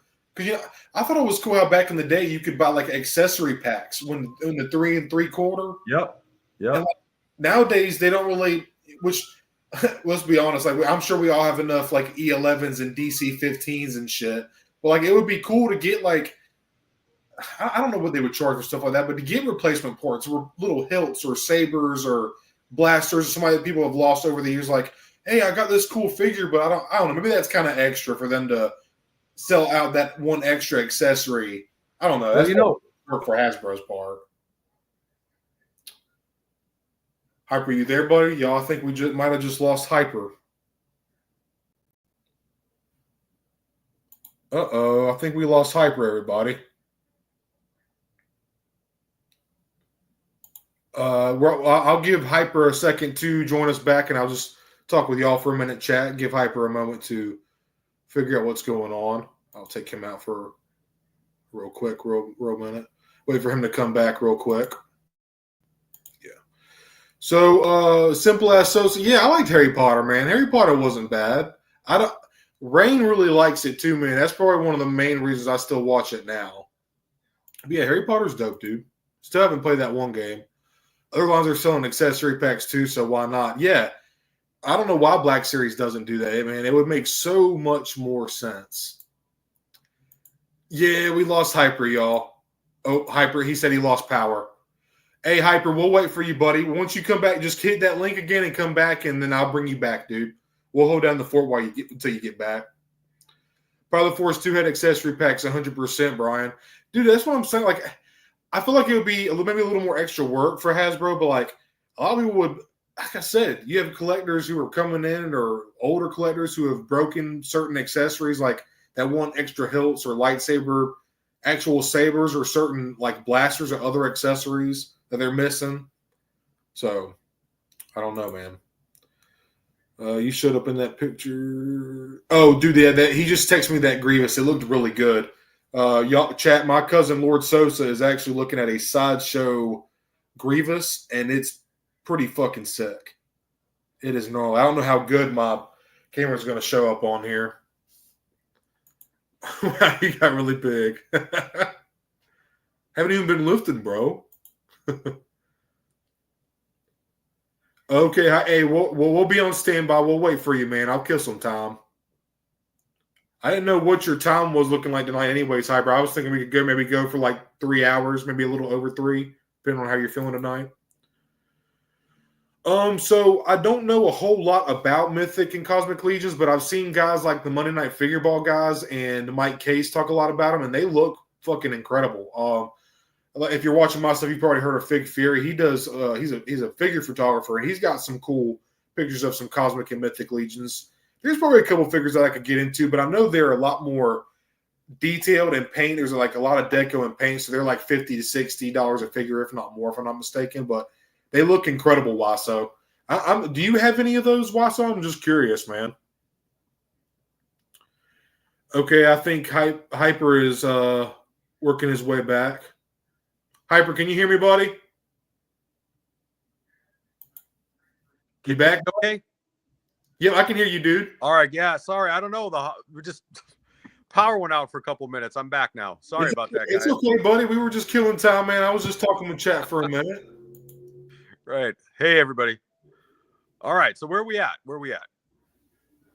Oh yeah, I did see that, Sosa. Yep, that was cool, man. Y'all was making money in y'all's Harry Potter cloaks. Yeah. Also, everybody in chat, go check out Wasso's Instagram and his YouTube, but he's definitely got more of a following on Instagram. He does some very good looking figure photography, very insane shots. Oh, the Mandalorian one is awesome. Did you guys see that one? It looked so. Hyper, you got to get an Instagram for your channel, man. That would reach out to people, and then especially showing off your customs and your dios. Like Instagram would be so perfect for you, dude. I think you would really thrive there, man. It's time. That's going to be a 2025 goal of mine. Yes, sir. Year, you know, he's back. So.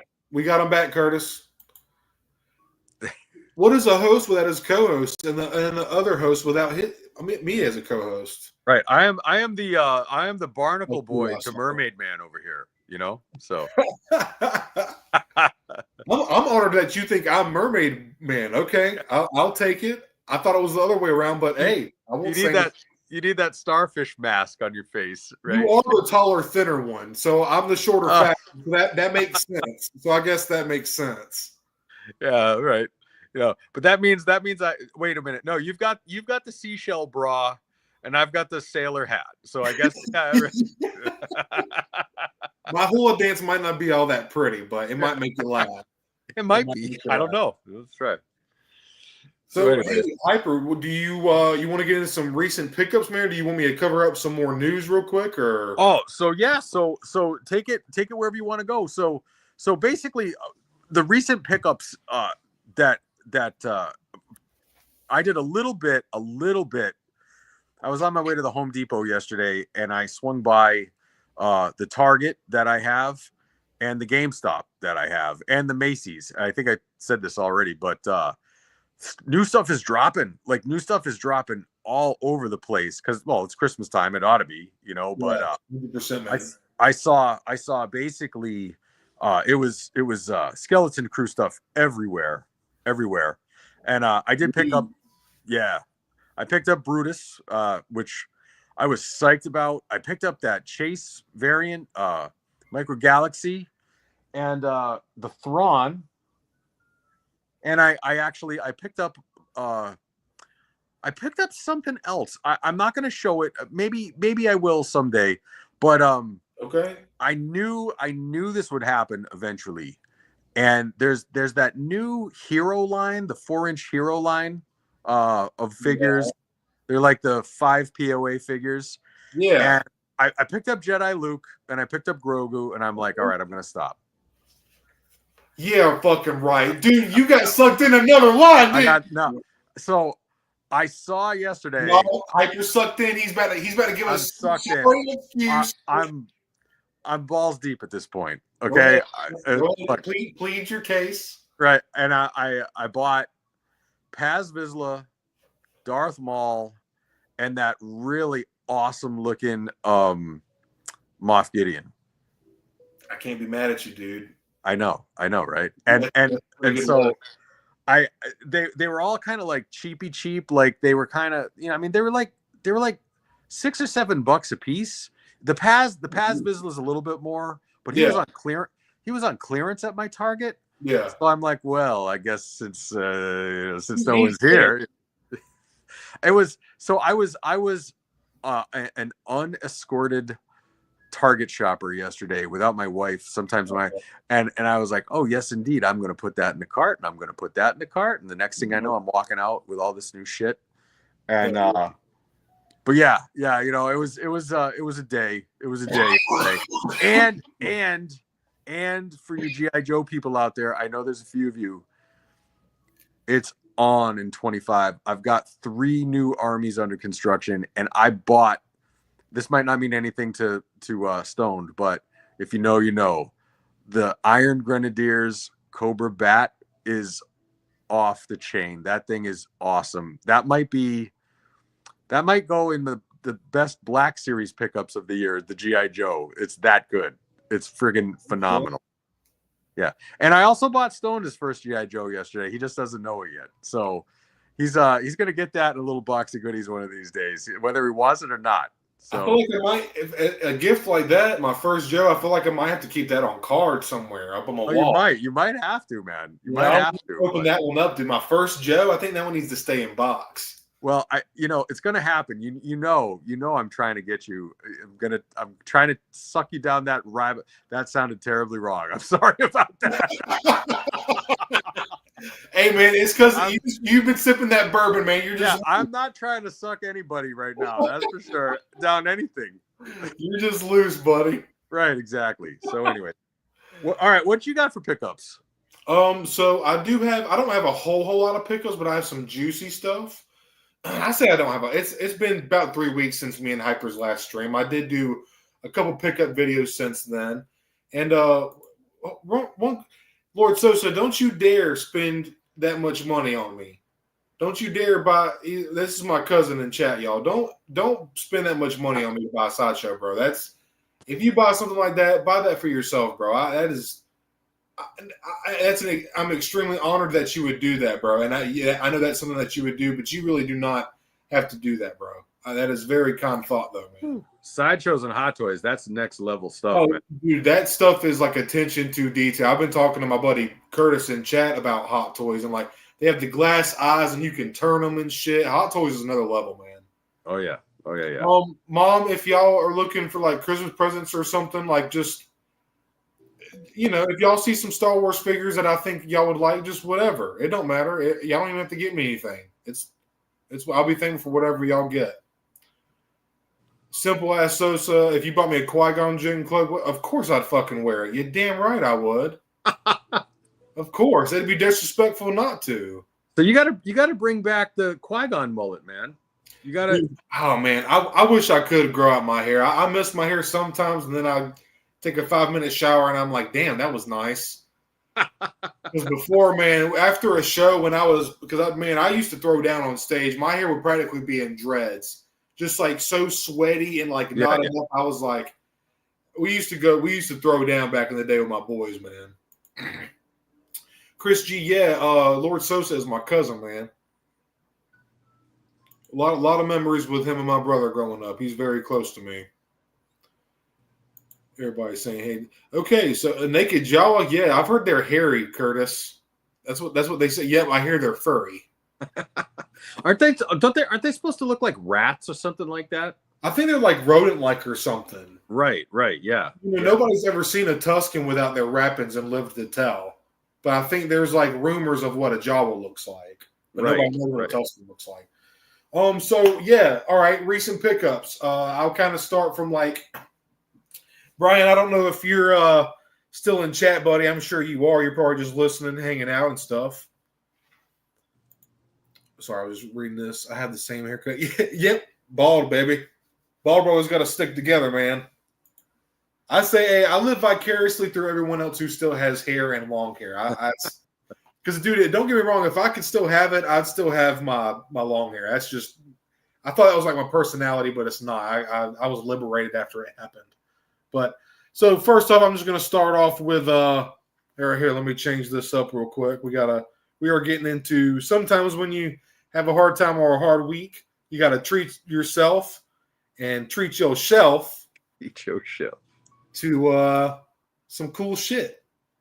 So this is when me and Hyper show off our recent pickups, and it's been about 3 weeks, so I'm excited to get into it. Hyper's kind of showed off a couple of his. Here, let me see if my light is still charging, but because it died earlier, but y'all see so much better. So starting off here, we have Jedi Kanan Jarrus, which was actually sent to me by a fellow subscriber and supporter to me and Hyper both of our channel. And this is the pre-photo real Kanan, but it was still super kind because he wouldn't even let me pay for shipping. He sent this to me totally free. This is all the way. The box says, I want to say 2015 or, yeah.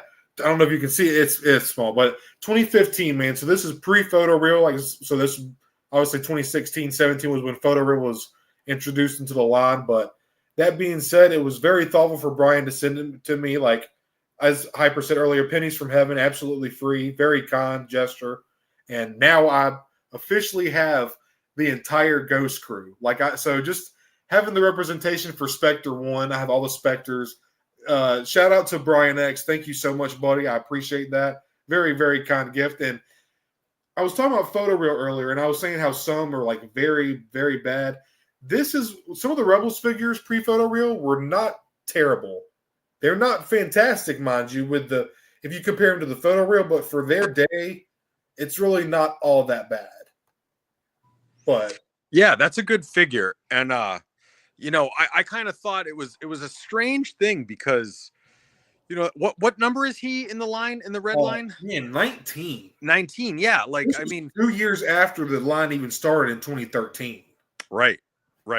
And when they went to the red box format, and the first initial figures were all Force Awakens. That's right. The first, and then then they threw Django in at number 16. I believe Django was 16, and then Kanan out of the blue at 19. It was just kind of they hadn't really figured out how they were going to do the waves just yet. It was kind of a weird smattering of non-prequel figures just randomly thrown in. But I'm glad we got them when we did, and I remember picking that up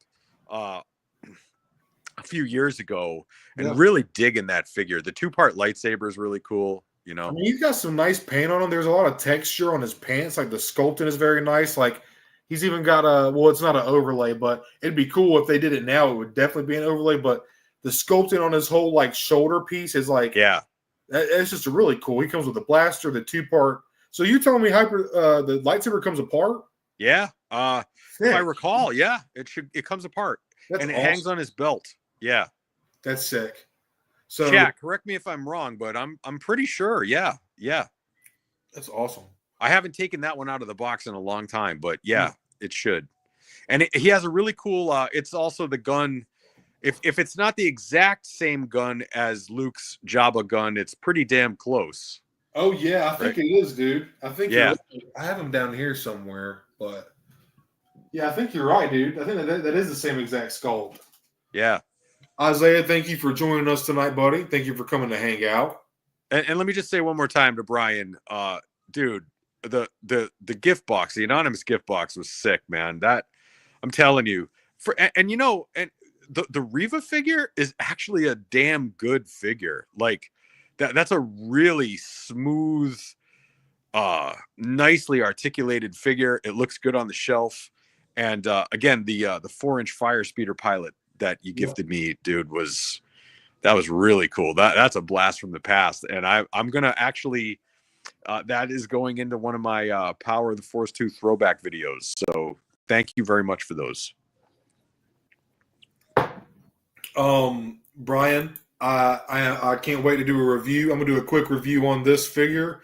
But just for you, Brian, I I gotta let it sit on the turntable for 2.5 and 3 minutes and talk about how much I love Rebels, and then I'll open it for you. No, but Brian, he'll just skip. He was like, "Got you for Stone," and he'll skip through when I open the box. No, me and Brian just talk shit. He's always like comments on my because we all know I'm a yapper, but he's like, "All right, open the figure already." But hey, we were gonna try to get him on as a co-host one of the or like a guest. A guest, right? Yeah. So I actually did a last minute Tuesday live stream, just solo by myself, just to kind of rifle off some of my early pickups, kind of promote for the Stone and Hyper show a little bit.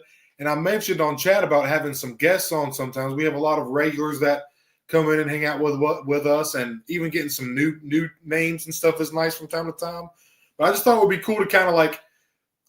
We've been talking to y'all for about 2-3 months now. We're on the 5th episode now, and I've done two streams by myself, and I just feel like it would be cool to start getting some of our regulars on and just like kind of pick their brains about their collecting habits and stuff like that. So we were thinking about getting Brian on, a couple guys like Troy, he's going to catch us on the replay, but maybe even one day try to get guys like Waso on. He's across the pond in Germany. Just we'll just see where it goes, but we want to start having guests on every once in a while. I think it's just another extra way for us to kind of like connect with all of y'all and just talk some shit, shoot the breeze about these cool figures. Yeah. So next up, I will just go through this real quick. I showed this off already. Just this went on sale on Amazon Black Friday. It was like $12. So for an Ewok, I didn't really want to have to pay like $25, but it's a really good looking skull. I don't have this Ewok yet. I have Wicket. I don't have Paplu or Poplu yet, however you prefer to pronounce his name. But yeah, I just think, and I think technically this isn't Paplu, because if you notice, he's kind of got this one has like a feather and a totally different hood compared to I think this is a totally different Ewok, but I'm not totally sure. But either way, I'm opening it up to put it on the show. It's going to look great next to Wicket. Okay. I've never noticed that before, but you are 100% right. Dude, that is not Paplu. No, it's not Paplu in there. And I don't think that's Paplu. I think this is Paplu, but that's Paplu. The figure is Paplu, but that is just random generic Ewok 107 on the oh my god. It's been 40 years. I've never noticed that. You're so right. And it's like totally different hood, and hell, it's not. She's more of like this looks like a she. I don't know how I know that. It just looks like a she Ewok, but this one has more of like a ginger orange, and this one's like straight up brown. It's just weird. It does have a nice rack. Yeah, right. So. Hey, dude, maybe it was like one of those Zuckus Forlom situations where they did the wrong card, wrong still or something like that. That is funny. So I've never noticed that, dude. You need to be a special guest on the Power of the Force 2 deep dive videos. I'm gonna need your discerning eyeballs on these things to find out the other things that I haven't noticed. I feel like that would be a lot of fun, dude. I don't know, man. You know everything like serial numbers and stuff like that. That's another level, man. Oh, look, man, that's nothing compared. I overlooked the Paplu thing for 40 years. You picked up on that, so look, you're like Blue's Clues over there, Isaiah, I believe there are 3 initial different sculpts of Ewoks, but if you count the holiday editions, I think there's like 4 or 5. Hyper, do you know how many Ewoks there are? So there's Wicket, there's Tebow, there's Paplu, and then Tebow and Paplu Paplu and the holiday Ewok are the same figure, just colored differently. I do not believe that they have re-released any Paplu variations yet, and they sure as hell haven't released any new Wicket ones. But I'm down for all the Ewoks. And just so if anybody's interested, the Ewoks, the particular plastic that they're made out of, that takes to the Rit dye very well. So you can make some cool colors on that and stuff. Sorry, I was trying to look up and see if I could find how many, because I'm actually curious. I know there's got to be at least 3 or 4, and not including the holiday versions, because there is a holiday Ewok, if I'm not mistaken. Yep. Holiday Ewok is a white Paplu. Okay, And, so there yep. we have.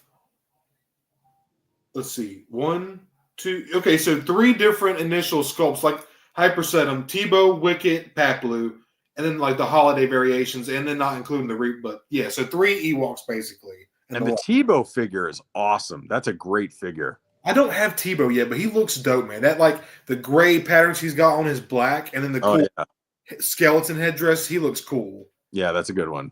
Oh, here we go, Brian. You have 3 Ewoks. I thought it was 3, but I wasn't sure. Yeah. Yeah, dude, there's so many random Ewoks we could get, as Curtis said earlier. There's so many Rays we could get, random ass Ewoks. Like, there's so many more they could do from like other movie stills.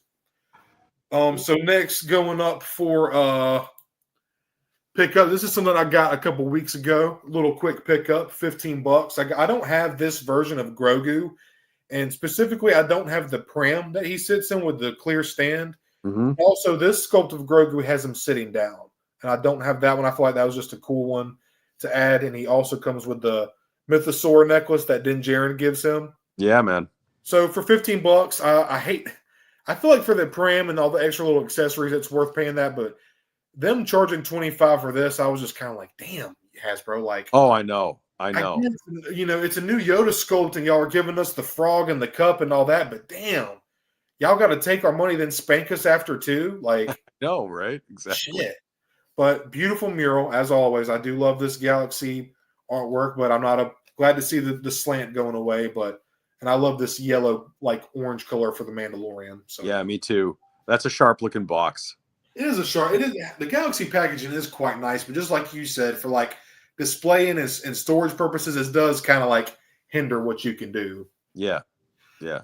And this is something very special to me. This is the old school 2001 Toy Biz figure. This is something that me and my brother had growing up, and I've seen it in this little comic shop called LT Toys. I believe, I forget what part of South Carolina, but here in South Carolina, me and my brother had this figure growing up. And Hyper, I've seen this. When you see it, you'll remember what it is. But I got the 2001 Mafex Spider-Man. Toy Biz, not Mafex, I'm sorry, I'm tripping. The 2001 Toy Biz Marvel Legends Spider-Man with the old school stand. With a little camera right there. That is so. I know this is primarily a Star Wars channel, but for those of you in the know, the Toy Biz line back in the day, man, that was some good stuff. And that is, in my opinion, that Toy Biz Spider-Man right there is one of the greatest action figures ever made. Do you agree, Stone? Dude, it's got finger articulation, toe articulation. It's got pinless double joints in the arms and the knees. Like, they're double pinned, but they're double jointed, but they're pinless. Mm-hmm. Yeah, like we're talking about a figure that's 20-something years old. Yeah, dude. Just so ahead of its time, man. You have the waist swivel and abdomen like crunch. Also, as well, the pinless double jointed elbows. Forearm swivel, and then the thing about this is the finger articulation. So you can, the only thing that this one doesn't have is the finger and the pinky, the index finger, because some of them you can actually make into the fist, the web swinging, and an open hand gesture. But this one does. You can see he's got the open hand on this one, but just having articulated fingers, you just don't see that in Marvel Legends anymore. Plus, the nice black lines. The base that replicates the comic art cover is so awesome. Yeah. That's the artwork that's on, what is it? Is it Spider-Man 199? Is that the comic cover of it? I can't remember the comic cover of it. That's the one that Todd drew, right? Because these are very Todd McFarlane eyes. He always drew big, exaggerated eyes. Yep. That figure right there, that Toy Biz figure, usually it goes for a pretty penny, but anybody who's into action figures, that should be a staple in anybody's collection. That figure is that good. That is a keeper for sure.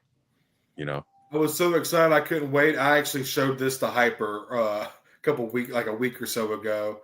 Isaiah the Stand is super sick, man. Just so it's awesome. Nostalgic.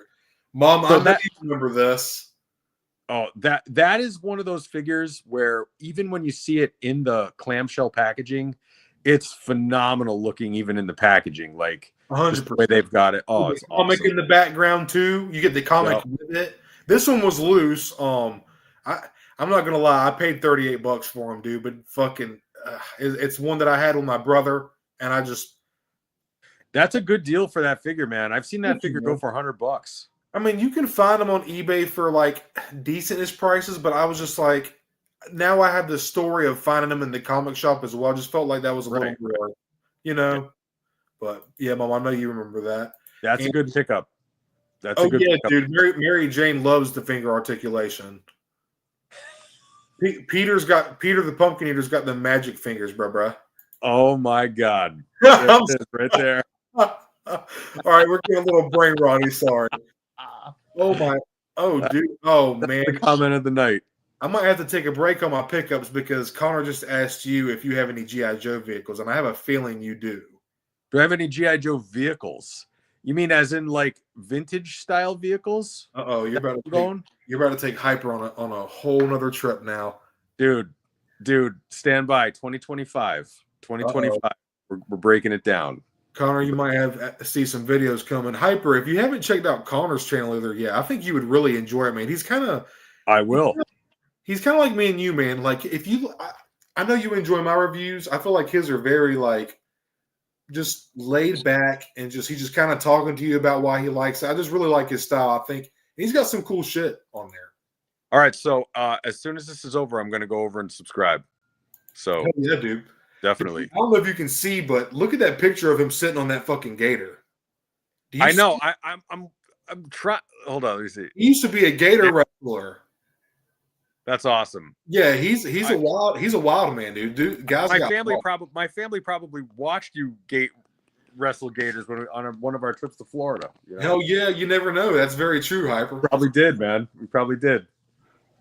Yeah, no, Connor, no problem, man. Dude, you came in and started blowing up my channel, commenting and liking all my stuff, and I was like, all right, I gotta see what this dude's up to. See if because sometimes people will do that, and I'll go to their channel, they don't really have much going on or any videos at all. But I went to your channel and I was like, oh, so this dude he's got Mesozoic, Hammond collection, a lot of dinosaur stuff, a lot of alien xenomorph shit. He's got his knife collection just a random knife collection video. I was like, oh, that's kind of fun. Fuck it. And he showed off his very nice, exquisite knife. It was just a very cool channel. All right. I love it. So I think you would enjoy it, dude. I really do. I don't know if Connor saw if one of my mystery boxing unboxing videos. I have one of my cheap knives that I'm using, but I actually say in the video, I'm like, oh, you guys probably don't know this, but I'm a bit of a knife collector myself. So we've got that in common. Oh, Definitely cool. got that in common. Yeah. So, all right. Nice.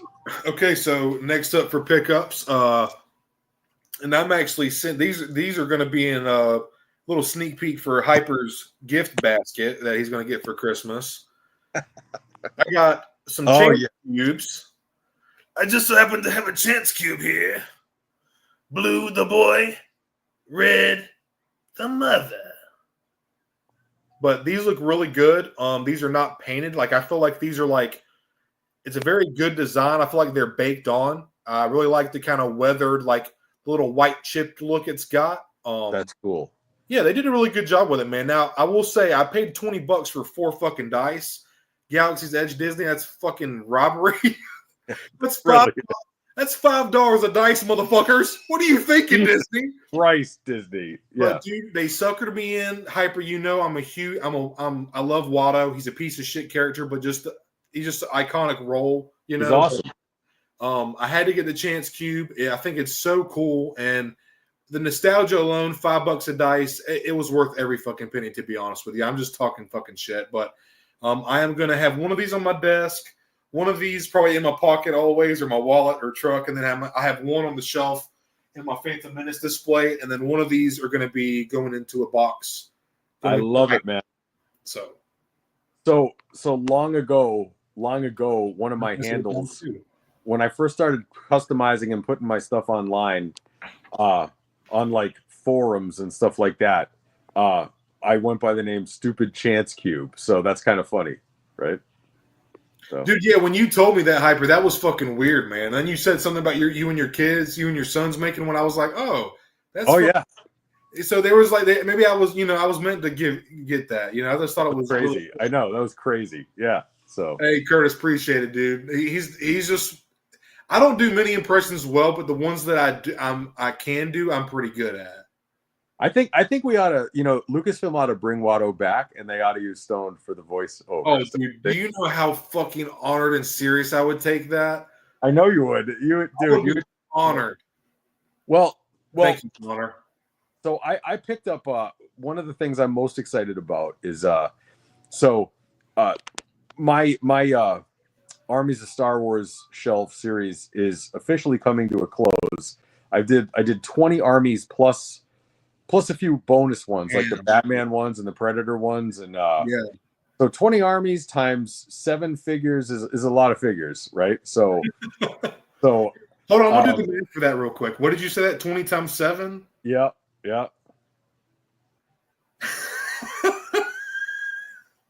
That's 140 figures. Yeah. That's awesome, dude. That's so cool. Yeah, it's a lot of army builder figures, right? And awesome. So but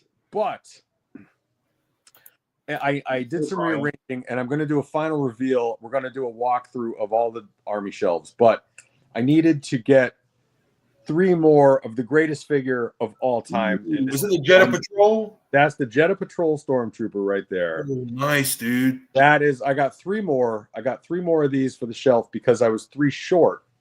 Because of the way I have things organized now. So that looks good. In my opinion, I don't think this could ever be topped as the greatest figure in the Black Series line. The new Stormtrooper mold. Hell yeah, dude. It's such a great figure. It looks so good. I think I now have these 3 make 20. I think I've got 20 of them now, and that's officially enough. Because if my wife walks down into my Star Wars room and sees any more fucking stormtroopers, that's going to be it. I'm getting the papers. Sign here, attorney, done. Because she's like, "What is with the stormtroopers?" And I'm like, "You girl, let a man have these." But anyways, yeah. So I've got those. So stay tuned. Those are on the shelf now. So we'll do that on Monday. So a couple more pickups I'm going to go through real quick. All right. So this is something. Actually, I might need to save this last. Shit. I might need to save this last. All right. So real quick, this is I'm a Phantom Menace lover. I got the Phantom Menace GameStop exclusive 3-pack. And I am super stoked. This is Phantom Menace is one of my favorite movies of all time, especially Star Wars. And don't you mean you got the 6-pack? Yeah, yeah, exactly, dude. I got the second one up here right behind in my Phantom Menace. Right. GameStop they fumbled this 3-pack. They had it going up for pre-sale May 4th. I pre-ordered May 5th. Got my discount and everything, my GameStop $5 a month credit or whatever, and it's supposed to be released October 26th. They pushed it back to November 2nd, then pushed it back to November something, then November 22nd, just kept pushing it back, but finally I got the shipping notice, and then it hit some shit saying something about payment decline, but dude, weird thing is I got the GameStop, I got the transaction history. They took the $71 for the pack like a month ago. So I'm like freaking out. I'm like, well, what's going on? So I tried to cancel that order. I thought I did. I guess it didn't work out. My internet was being funny that morning. It was shortly after a storm, but I guess I didn't cancel it. I thought I did, and I ordered another one, and I got it for $66. So then I get the shipping notice for the one that I ordered second, the cheaper one. And then, dude, not even 20 minutes later, I get the email for this one. So I'm like, well, fuck, I could have saved fucking, another $60, $66. But right.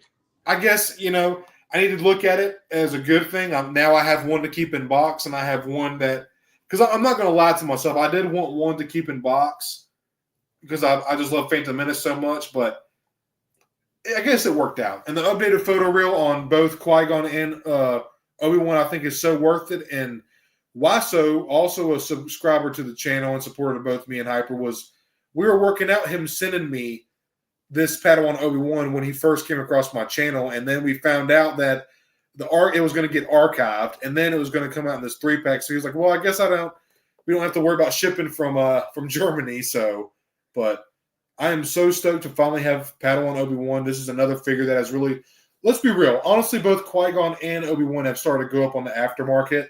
So it's really cool to get these figures pumped back out into the line for newer collectors. I think they're worth getting again alone for the updated photo reel. And I will do a review on these and compare them side by side. Hopefully I can get the archive version of Obi-Wan Kenobi so I can do a side by side to really show the improvements on the photo reel. But super stoked to have this 3-pack. I got 2 of them. It looks fantastic, Hyper. I definitely recommend you picking this one up. They come with the soft goods. I don't know. I'm pleased with it. Awesome. So, that's the thing. So, I have the original episode 1 Obi-Wan in the red box, but, they cheaped out. They didn't give him a cloak, and you're like, God damn it, you know? And yeah, that's an egregious error because he's in the cloak for the whole movie except for the last, I don't know. But no, I agree with you, man. They kind of suck you into either getting the SDCC set or you have to get the 3-pack to get the cloak. And I feel like they kind of did people dirty with not including the cloak for the single release. That's why I was kind of happy to get another 3-pack because the one on the Bluffin, he's got the soft, good skirt, and I don't think it looks as good aesthetically, but for the practicality of him sitting on the Bloodfin, it's perfect. Right. Goods, as far as like a figure goes and displaying them on the shelf, the hard goods skirt looks fantastic, but then you put the soft goods robe with it, it's just perfect. I know. Perfect. It's awesome. Yeah, I'll wind up getting that set. That's a 3-pack worth getting, for sure. Yeah. So, yeah. Isaiah, one of when we get to Hyper's pickups, he actually has a Skeleton Crew figure that we're both pretty excited for. So yeah. Oh yeah. And so I'll just walk it through. I know we started out with it. Maybe not everybody saw it, but yeah. So the big pickups are definitely Brutus. Hell yeah. I'm so excited to have Brutus. Like, and I don't know anything about him. I might hate the show. I might not like the character, but this figure is fantastic. And I just happened across it was just sitting there all by its lonesome. I've seen all the other figures, but I hadn't seen this one, so I picked it up right away. And with my $5 monthly coupon, it was $20. So I thought that was a pretty good deal. So yeah. And again, so because Skeleton Crew's heavily marketed by Disney and it's a Disney exclusive, the paintwork on the weapons, you've never seen weapons painted like this before in your life. Like, I'm looking at him and I'm like, geez, if poor old like Han Solo got this treatment, we'd all be spoiled, Yeah. But but this figure is beautifully painted. I haven't even taken it out of the box yet, but this one is definitely, buy it if you see it, because it's only going to go up, I think, And then the other figure that I got is I got the Thrawn. That was another good score, and I'm very happy to have this Thrawn. And it's the only of the new Ahsoka figures that I've seen. I haven't seen the Ahsoka yet, or what's the other one from the Ahsoka show? The Enoch and the Night. No, you have the Enoch and the Night Trooper. I've got Enoch and the Night Trooper. Yeah. But I thought there was another one. I don't have Merrick. I've never seen Merrick or any of those. But so, anyways, no, I was psyched to get Thrawn. And then the last thing that I wanted to just show briefly is I got this Micro Galaxy thing, which I do believe now. Stoned and I are going to trade. We're going to trade for this, if I'm not mistaken. So we're going to the Darth Maul one for the Kit Fisto one, and we'll both be happy. So Yep. there we go. You know, so That's a that. fair trade. And hey, speaking of, if anybody is interested, reach out to me on my Instagram. I have my Instagram hooked up to my YouTube channel. If there's ever anything that you're looking for, whether it be Black Series or vintage, let me know. I'm always willing to work with something, and I like to help people out. So certainly reach out to me. Maybe I can help you out with something that you need. That's kind of you, man. Yeah. Real quick, I did show off Gree earlier, but dude, this Oh yeah. prequel Yoda, man, he looks fantastic. The Senate chair is really cool, the other alternate head, but this is the way I've chosen to display him, and I just feel like this is just a very well done figure. People were complaining that the head is big, but with the robe on, it's not. It's when people were complaining about it when they took the robe off, and the head is a bit big in comparison to the body, but with the robe on, dude, you really cannot tell. I feel like that's a very minor nitpick because it looks so good. That looks so good. Really good looking figure, man. Yeah. Oh man, I got to get that. That looks really good. It does reuse. I believe it's new feet, but it's basically reuse of the Dagobah body, and then obviously it's brand new soft goods. Yep. These soft, like you actually mentioned it earlier in the stream, Hyper. I feel like they're starting to get a little bit better with their soft goods. Yeah. Oh yeah. Very well on him. And I love the color green for his skin. It's at least on camera it looks vibrant. It's not as muted as old Yoda. It's a very good shade of green, man. Very good shade. I mentioned that in my review. Yeah, so I remember. This is definitely the meat and potatoes of the 2-pack, the Clones of the Republic 2-pack, which sold out on Hasbro exclusive months ago in like an hour and a half, and it just went on restock at Shop Disney. So if you want one, go check out Shop Disney. This is quote unquote Commander Gree, but this is a good looking figure. Let me start with the positive things. This is a good looking fucking figure. I love like forest green, olive green. This is more of a forest green, but this is basically, if you want to be real, this is a 41st Grunt Trooper on the 2023 Buck clone, and it looks fantastic. I love it very much. But technically, Commander Gree would have some kind of bandolier. He's missing a little bit of deco, and another thing is they glued the helmet onto this one, which is really weird. It's got a flesh-colored tone. I don't know if you can see it in the camera, but it's got a flesh-colored tone head underneath. I don't know if it's painted or not, but the helmet. This is a non-removable helmet, but the 2023 Buck clone has a removable helmet, so they've glued the helmet on. But this is the thing about Gree, is he's got one of those weird, cool double mohawks. He actually has a very significant identifying feature as a clone. Why would they not? Is that just too much work to sculpt an extra head that they can't use again? Because it's literally the only. He's not the only clone with the double mohawk, but he's very significant for having it. But right. So he's missing all the unique head sculpt and then the bandolier, the extra deco. And then it's not the Gree that we wanted. And this is something that I actually just found out. I was watching Mike Case's review on this. This is not. I thought this was based off a comic, and it is. But the comic is not even a comic series or run. It was out of a fucking magazine. It was a comic article. I did not realize that. So it's like not even an actual comic. I mean, it's canon technically, but it's not even. Hey, baby. This is not even like a. It was from a comic strip in a fucking magazine. It wasn't even like a whole comic, which is just weird. I did not realize that. It doesn't make me love the figure any less. I don't care. It's a great looking figure, but why do they keep doing? They did the same thing with the 2-pack, the Ahsoka. It's the Ahsoka's 332nd and the 501st Lieutenant, but it's not really a lieutenant technically. But yeah, it's an awesome looking figure. It really is, but it's not the Gree that I wanted, And yes. But on the other hand, they already did the Gree that I wanted as an exclusive years ago, and so he does exist. But I was really looking forward to having the camo Gree on the new clone style body. That's what I wanted. And I hold out hope. I think someday we'll get it. Obviously, they're going with this quick and easy repaint first. It's basically they're just taking all, a white clone trooper from the pile, putting some green paint on it, throwing it with Yoda, and out the door it goes. You know. Yep, pretty much it, dude. Exactly. Yeah.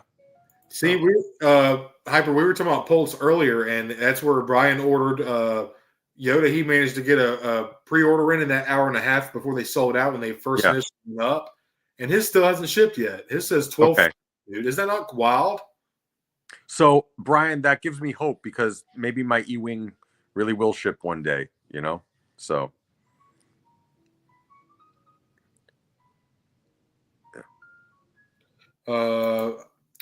Isaiah loved that prequel head sculpt on Yoda. Yeah, dude, totally agree. One more. I do too. It looks so good. And I have the alternate head in the bag somewhere. I wish I meant to pull out all the accessories to show them off, but. And is it me or is the lightsaber a deeper, better color green too? I think it is, man. It looks the green on the saber is very vibrant. Yeah. It's one solid piece. It's one solid piece. He comes with a separate unignited hilt, which I love so much. Man, that is such a good looking figure. Even though it's small, man, that really does look good. I agree. He looks fantastic, man. He looks so good.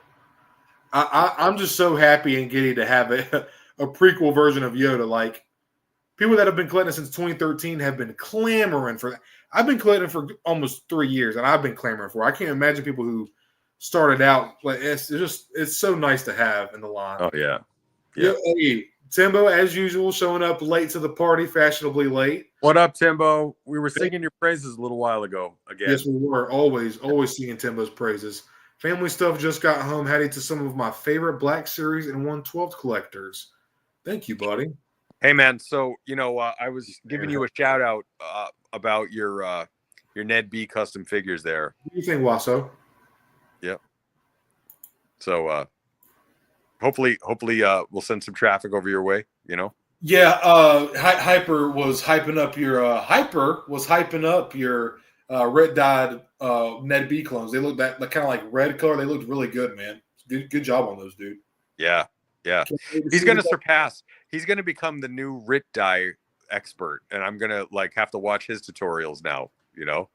That's what we want. I believe he's also got some stuff up for sale on his eBay, so go check out his Instagram and stuff like that.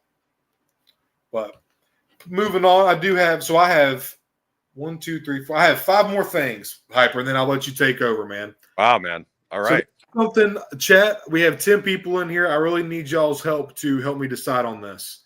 So I might have got a little ahead of myself, but I couldn't hold on any longer. There was a Black Friday sale for 20% off. I've been seeing this figure. This is a grail item that I never thought I would have in my collection. Some people say it's not worth even having. Luckily, I didn't spend like $100-something for it. It's starting to kind of go down on the aftermarket now, but there for a while it was like almost $100-something. But I got this for $68, and I'm pretty happy with that purchase because I thought I would never have this figure. And it's the first time I ever seen this in the wild. It was at my local comic shop, LT Toys, here in South Carolina. And I officially am proud to announce I have Hutt Slayer, Princess Leia. I just couldn't hold out any longer, Hyper. I was just like, I seen her in person. This is a figure that came out in 2013. This is the orange line. This is the first wave ever in the Black Series, the old school packaging. Yep. This figure was on shelves at fucking Five Below for $5. They could not. These were peg warming in 2013. This and Greedo and Han Solo, I think, were peg warming. Yep. And then I've seen this figure in the shop, and I remember them saying at Black Friday sale, and I was like, you know what? If I could get that figure for under $70, I'd be happy. I could go $50 is my limit as far as 6-inch action figures go. I can't. Besides Clone Wars Anakin, that's the only other one I've spent more than $50 on. I haven't spent $50 on many, other than Obi-Wan. But that being said, for $60, man, I just felt like it was worth it. I couldn't hold back. Yep. So this is my dilemma. Do I leave this in box as a part of the Black Series history and have it somewhere cool on my shelf in my room? Or I picked up this Yavin Ceremony Princess Leia. So this is my dilemma, chat. I need y'all's help telling me what I should do.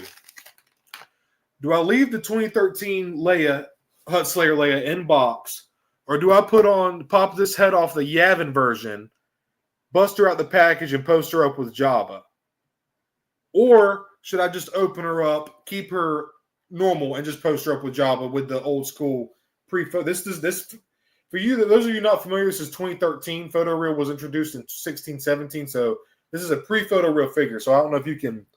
The face is, you can see it's definitely an older action figure. But it's not a bad looking action figure per se, except for you can see all the joints. And this is from 2013. This is an 11-year-old fucking toy. So it's one of the first figures in the line. So it's definitely come a long way. But tell me what y'all think I should do. Do I put the Yavin? Because this is a good sculpted Leia. Hyper, what do you think, man? What should I leave it in box? What should I do?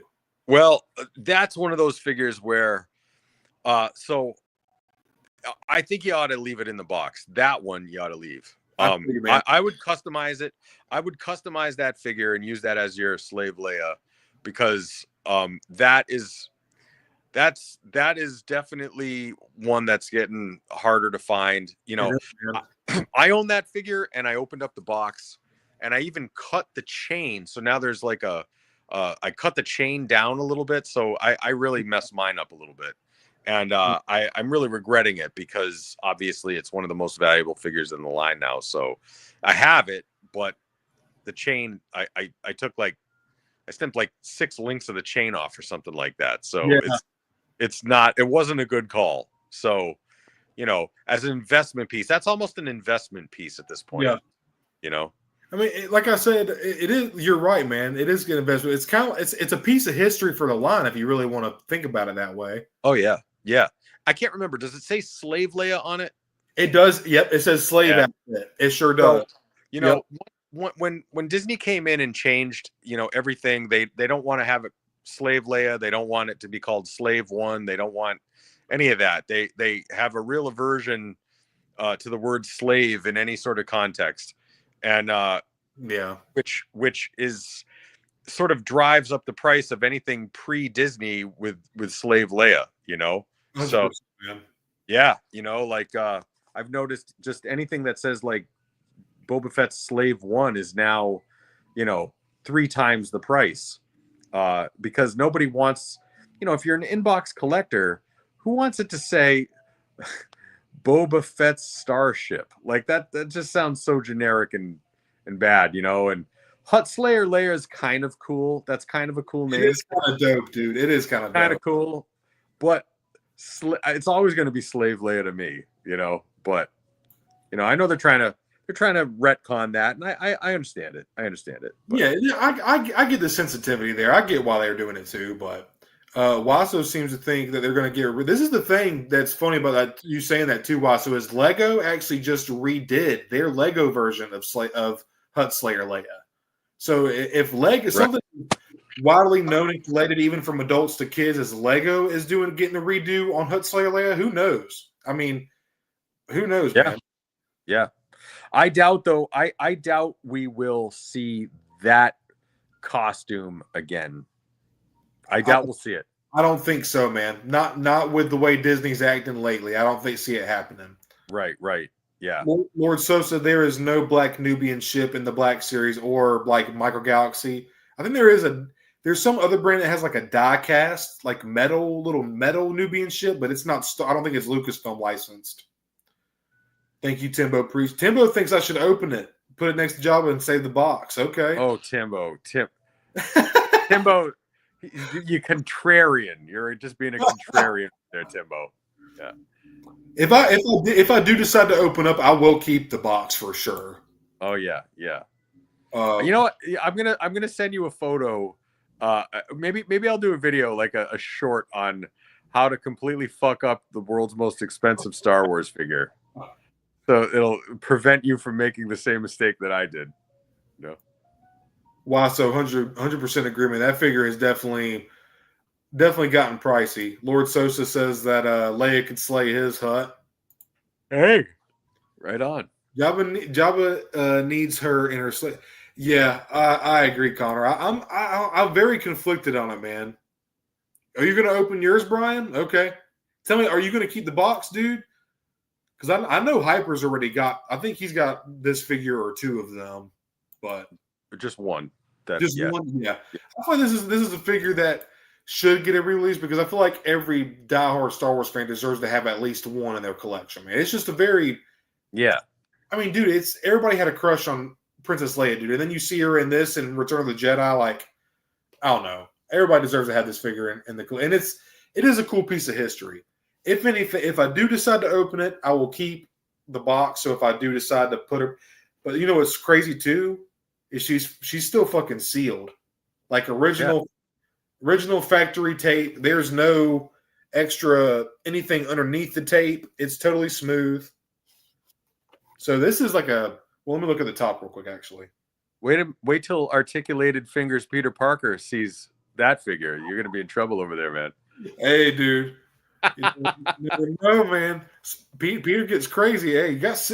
I got. This is the Peter that would probably go crazy, man. He probably would. He a little out of his mind, bro. Oh yeah, definitely. Dude, re-releasing this with the photo reel would be. My wife was saying I should leave this in box. So you and her have the same idea, man. But and then also this. I kind of slept on the Yavin version of Leia. I didn't realize how good of looking of a figure this was. The white is very like just majestic looking. It looks really nice. It's a very clean look for Leia. But I've never even seen that before. I never even knew it existed. Dude, I got her for $8. So they were having a little 20% off sale, and then right. Okay, I've seen both of these in there, and I've seen where people have swapped these heads because she does have the long braided ponytail to kind of mimic this. Right? Yeah. I was like, shit, let me grab it just in case, and I'll ask Hyper in chat on Saturday, and they'll tell me what to do. Do I just leave Yavin and put her on the shelf? But yeah, I'll figure that out. I just wanted to kind of pick everybody's brains and talk to y'all and see what y'all thought about that because I was really conflicted. Yeah, right. Man, that's an expensive decision right there. It really is, dude. And once I break that tape, there's no going back. Right? Yeah, exactly. You know? So, and I don't collect for monetary value. That I don't care if all these figures went to $10 a piece. I wouldn't care. I would still collect and love all these figures. But that being said, like what Hyper said earlier, it's a pre-Disney era for Star Wars and Hasbro, and I just feel like it is kind of an investment piece. Yeah. You got to look at Star Wars collecting nowadays as pre-Disney acquisition and post-Disney acquisition. You know, and dude. Yeah, man, that's just the way it is, you know, and most of the things that I have that I like, ships, you know, renaming characters and retconning things like that, that's always going to drive up the value because collectors in their 50s like me are going to be like, it's always going to be the slave one. It's always going to be Slave Leia. It's always going to be, you know, whatever. Like you said, Archive Anakin. Yeah, right. They had him loose in the baggies on the shelf at the same comic shop. They had him 85 loose, which is still not a bad price for that figure considering what he goes for online. But right, I just can't bring myself to it, man. I can't, especially knowing that we're probably going to be getting a Revenge of the Sith updated version. And Timbo, I have one in box 2 right here behind my other helmets, the Power of the Force that I got for like $10 at another comic store. Cool, crisp cards. Hyper, I'm gonna have to show you that one day. It was one of my pickups from a while ago, but very crisp Power of the Force card, and it's got the nice holographic image of Leia. It's Hutt Slayer Leia. Looks very nice. I want to see that. Well, shit, I'll grab it real quick. Hold on. Yeah, let me see it. So she is. I'm gonna grab her real quick.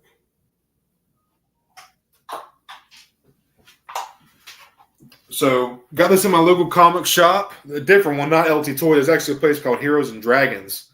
Look how straight that card is. I believe this is a 97 or 97 Hasbro. And it's got the holographic card of Leia on there. Mm-hmm. Looks really good. Old school green Power of the Force. Sorry, the light's kind of bright. And they had it for $10, man. And I was just like, the card is super straight. Oh, yeah. Like 30, 40 online on the card when I see it. So is that a 00 or a 01 serial number? It Or is a 02?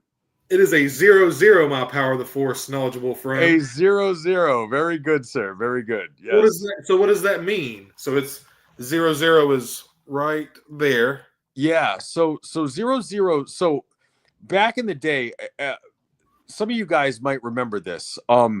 There were when Star Wars got picked up again by Kenner and they started doing the Power of the Force 2 figures, there was a huge, like, people were scurrying around to try to find all these crazy variations, and we'll get into that as we go down the Power of the Force 2.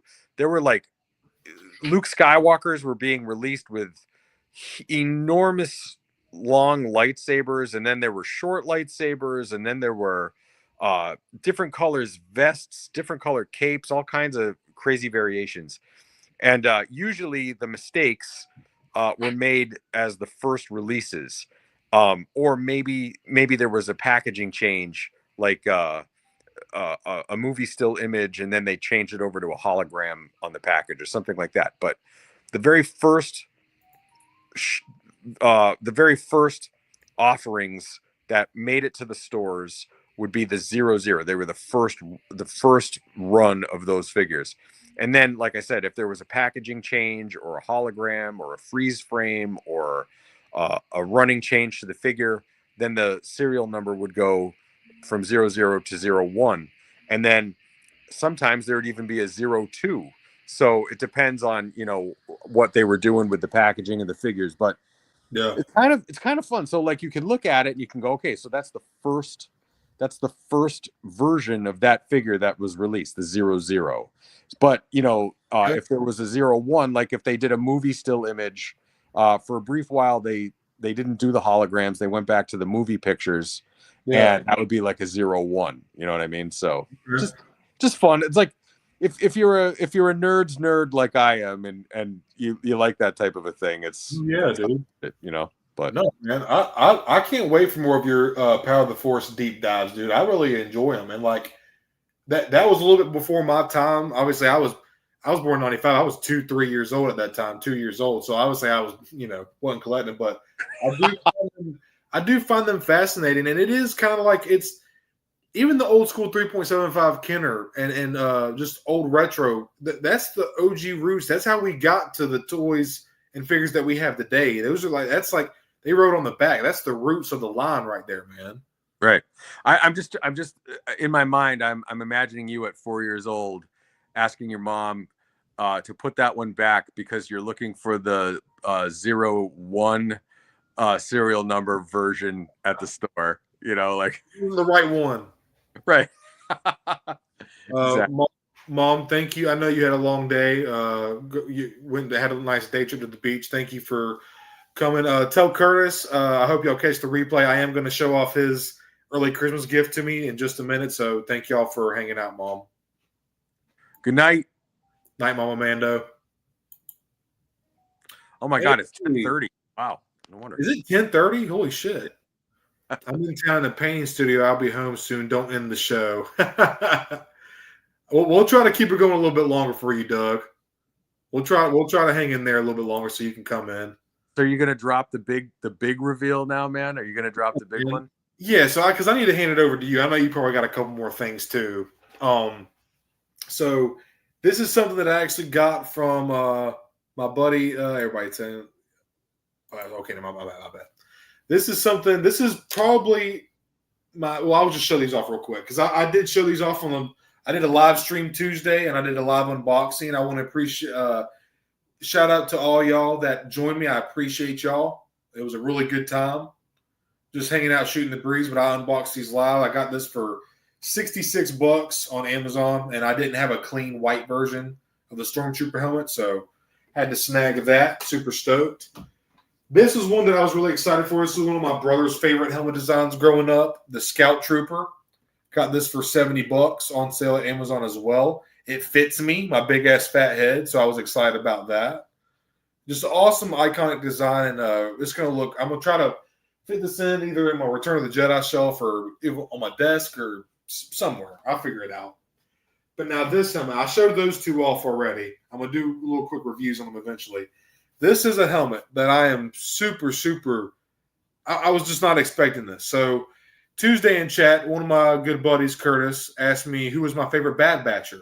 And I told him Wrecker. He's usually the strongest around. They're always asking him to do something, or anybody who's a little bit stronger, you're always getting asked to move stuff around or do this, do that.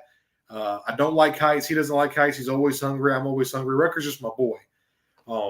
So without further ado, I'd like to introduce the Wrecker helmet from my good buddy Curtis. Shout out to you, Curtis Miles in chat. You probably have already logged off for the night, but this is from my good buddy, and this is an incredible looking helmet. This is not a Black Series. This is some other brand off of Amazon. I have to post it on my community tab or something on my YouTube channel, but I hate to say it, but it might even be better than a Black Series helmet. You can see it's not as thick. I don't know if this is plastic molded, 3D printed. It doesn't look 3D printed. There's no lines or anything, but this is very thin. There's padding. Can't really see with the lighting, but there's padding on the inside. And I have a very big head, but anytime something fits me, I'm super excited. This thing was like almost, I feel like it was made for me. Like, it fits me so perfectly. And it doesn't wobble around. This is probably honestly, out of all my, I have 7, 8 helmets now. This is probably my favorite helmet in my entire collection. It's just the brush detail on it looks fantastic. The bleeding of the paint on the 99 logo, the teeth, and also the little tendrils, the breathing apparatus coming through. Wrecker's helmet is already a unique design, as well as the other Bad Batchers. Going Force 99 got a little splash of red, very accurate to the show. Got some nice, it's got a nice, brushed, shaved look to the sides. That thing is fantastic. Thank you so much, man. We were sitting out, hanging out in the back porch at my mom's, and he was like, "Your Christmas present got here, and I kind of want to give it to you early to show off when you're streaming this Saturday." And I was like, "Man, you ain't got to do that." But he went and got it anyways, and I opened it up, and I was just so giddy and very thankful. Could not believe he got this for me. So very thankful for this. Yeah, man, that is at least on par with the Black Series, if not better. I was very impressed, man. I'm going to send you the link for that, because just in case you might see something you happen to like. And yeah, for the price to be a little over half of a Black Series, I'm impressed, man. It's got a nice weight to it. Yeah. Oh, it looks awesome. Yeah, I might drop some coin on that one too. That Wrecker helmet is really cool, man. Yeah. I don't know how much it was, because like I said, it was a gift, but right. I wouldn't buy it myself, man. It's a very, very nicely done helmet. Very nice bucket, man. You know, I'll tell you, if I had the room, I would go hard into the helmets like that. Those are awesome. I just don't have the room for them. I've got three white prototype Boba Fett helmets that I've actually I'm painting them, so because it's kind of like a blank canvas, you know. But I just don't have the room for all of them, and they're so awesome. But you know, you'll one day you'll run out of room, and you're like, all right, now I'm screwed, you know. I think that's the reason why I only have. This is my 8th one technically. I think that's the reason, because dude, if you think about it, not only price point, but also the room, like you just said, the room, the shelf, the real estate for your shelf that they take up, like the space that they take up on the shelf, you could probably, if you didn't do too many crazy dynamic poses, you could probably fit I don't even know, 8 or 10 figures in the space that the helmet takes up on a shelf. And then as far as the point goes, $125 retail, that's $24.99 a figure. That's 5 figures you could have got, but you got one helmet, you know? Right. But, yeah. It's all about what you're into, but I kind of agree with you, man. I just feel like as far as space goes, figures are just kind of the way to go. I will have my couple that I have to have that are special to me, but I'm definitely, I don't see myself getting very many in the future unless, well, there's one that I still need, and that's Vader's helmet. But other than that, I really don't see myself getting any further in that. Yeah.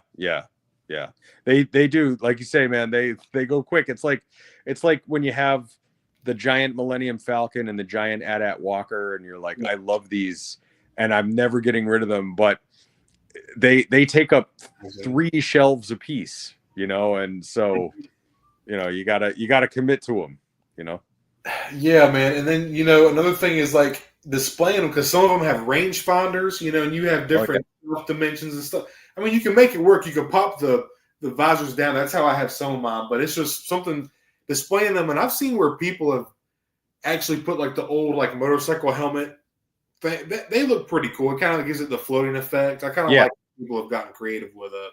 Yeah. Oh yeah. Yeah. Well, man, I'll tell you, for my part, I've gone over my recent pickups and my treat your shelves. I've got nothing else there. It was kind of, I was kind of on a budget the last month, big time, like way more so than normal. Yeah, you've had a lot going on, man. Yeah. So, but no, I'm definitely, I've got a punch list of things that I want to buy, and I think when I go down to Disney World next week, I'm going to have to just take one day and just do some, like a giant UPS delivery to my house or something. Because there's no way I'm going to get back everything that I want to buy, So I'm excited for you to go, man. I think you're going to have a great time, dude. Yeah, I've never been. I'm the only Star Wars fan I think who hasn't been yet, So, I didn't know you'd never been before. Yeah, no, never been. So I've been to Disney. I've been to Disney World, but I've never been to the Galaxy's Edge or any of that, Yeah. And so, yeah, my sister, believe it or not, my sister's turning 50, and so she was like, she was going to go down with her friend, and her friend couldn't go, and she's like, "Do you want to go to Star Wars World with me?" And I'm like, "You don't have to ask twice. Yes, let's go." So you got to twist my arm. I know, really. So yeah, we're gonna go have a good time. So I'm looking forward to it. I might even do, maybe not a live stream, but I'll look for some shorts at the very least. You know? You could do like a little vlog thing, and then you can like try to compile them together or do a little episode series. Right? Yeah, exactly. So that'll be fun. I'm looking forward to that. So awesome. Well, so thank you for joining us tonight, buddy. I hope you have a good night. Thank you so much for hanging out with us, dude. You want to wrap it up now, Stone? What do you think? We've been doing it for 2 hours and 42 minutes. Yeah, we can call it, man. I'm cool with calling it for tonight. I think we had had a really good episode, man. Kind of like a little giving special. Kind of talked about what we were thankful for in the line, like figures, articulation, paint. We kind of touched on some other stuff. We kind of talked about a couple of rumors as well. Yeah, it was a fun episode as always, man. Absolutely. And most of all, like we said before, I'm thankful for everybody just tuning in and watching. Like, wow. Yeah, man. It blows me away every time. So thank you. It's always a good time getting to hang out, man. It's, like I said, after this episode, me and Hyper are going to be streaming every 2 weeks, and I'm looking forward to that. I can't wait. Sometimes, man, these gaps were feeling really long, and I was like, God, I'm ready to like talk about some Star Wars or figures, something, man. Oh yeah, no. Every 2 weeks, that'll be perfect, and things will drop in between and stuff like that. So it'll also give me a chance to finish. Oh, one more thing, to finish some dioramas, or maybe to start some dioramas. Aren't you starting something again? Yeah, I actually, before we close that real quick, I did want to touch on that. So obviously Hyper's had a lot going on with his kitchen remodeling and stuff like that. Not having water kind of inhibits your daily routines a little bit. So I can imagine that. And then I've also had some stuff going on outside life, whatever, but I am getting ready to – Hyper's got some stuff already in the works. Hyper's always got stuff on standby. But I am getting ready to start – I was thinking about doing a Dagobah diorama or an indoor diorama, but I think I'm going to do indoor. I'm going to try to get some more skills acquired before I go to something that like – because I was thinking Dagobah, I want to do something that was like – not acrylic, but like have something kind of like water involved. And I kind of want to acquire a few more skills before I attempt that, I'm not quite on your level yet. So I want to get a few more techniques and stuff like that down. So I think I'm going to try to go for an indoor diorama, try to get a few more Ewoks, a few more Return of the Jedi figures. And I think that's going to be pretty fun. So I will try to get that started to talk about on Watto's workshop next week. And Hyper, did you want to give a little not sneak peek, but like maybe like just talk about what you have coming too, because you have a diorama. You were Yeah. your kid then, but Yeah, so I've been working on a Tatooine diorama, and so appreciate I'm staying in the micro galaxy scale right now with it it. because well, you'll see why shortly, but one of the things that I've discovered is that the micro galaxy squadron, you know, it's in scale, kind of. Yeah. It's not always in scale. I think everybody's kind of hip to them now, but like the land speeder, I have the micro galaxy land speeder, and it's just far too big. So I actually used the Hot Wheels land speeder. And one of the things I've discovered is that the micro galaxy squadron figures fit in the die cast land speeder perfectly, the Hot Wheels die cast land speeder. And I'm really excited to show that off because it's I never thought in a million years I'd have a Hot Wheels car in a custom Star Wars diorama, but here we are, you know. So I'm excited to show that off. I've got some. I did a really cool technique for Tatooine landscapes. I think it came out pretty good. Um, I've slowly worked on it, very slowly throughout the course of my kitchen remodel, but I need a couple more solid days on it. So when that's all done, when the kitchen's all done, and I'll be able to really dedicate it, I still have to build a little house for it and some other features. Yeah. And then we're going into some really cool sort of like generic. I don't want to use the word generic. I don't want to, but I want to do some like rivers, swamps, Dude, that forests. that's what I'm ready for you to do because I would like to Yep. see.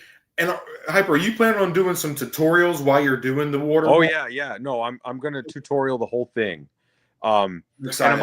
I'm also upgrading my camera and my phone and some other things. Cool. I want to start adding a little bit more dynamic. I want to be a little bit more interactive with my videos and my production. So 2025, you and I know we've talked about it a lot. We want to take our channels to the next level, and we want to, you know, invest in the quality of our productions and things. And that's what I'm trying to do. So as I do the dioramas, I'm going to also upgrade my filming equipment and my editing abilities and all of those things. So I'm looking forward to 2025, end of 24, Yeah. all of 25, you know. But yeah, definitely going to be some tutorials about just basic landscapes. Not necessarily Star Wars related.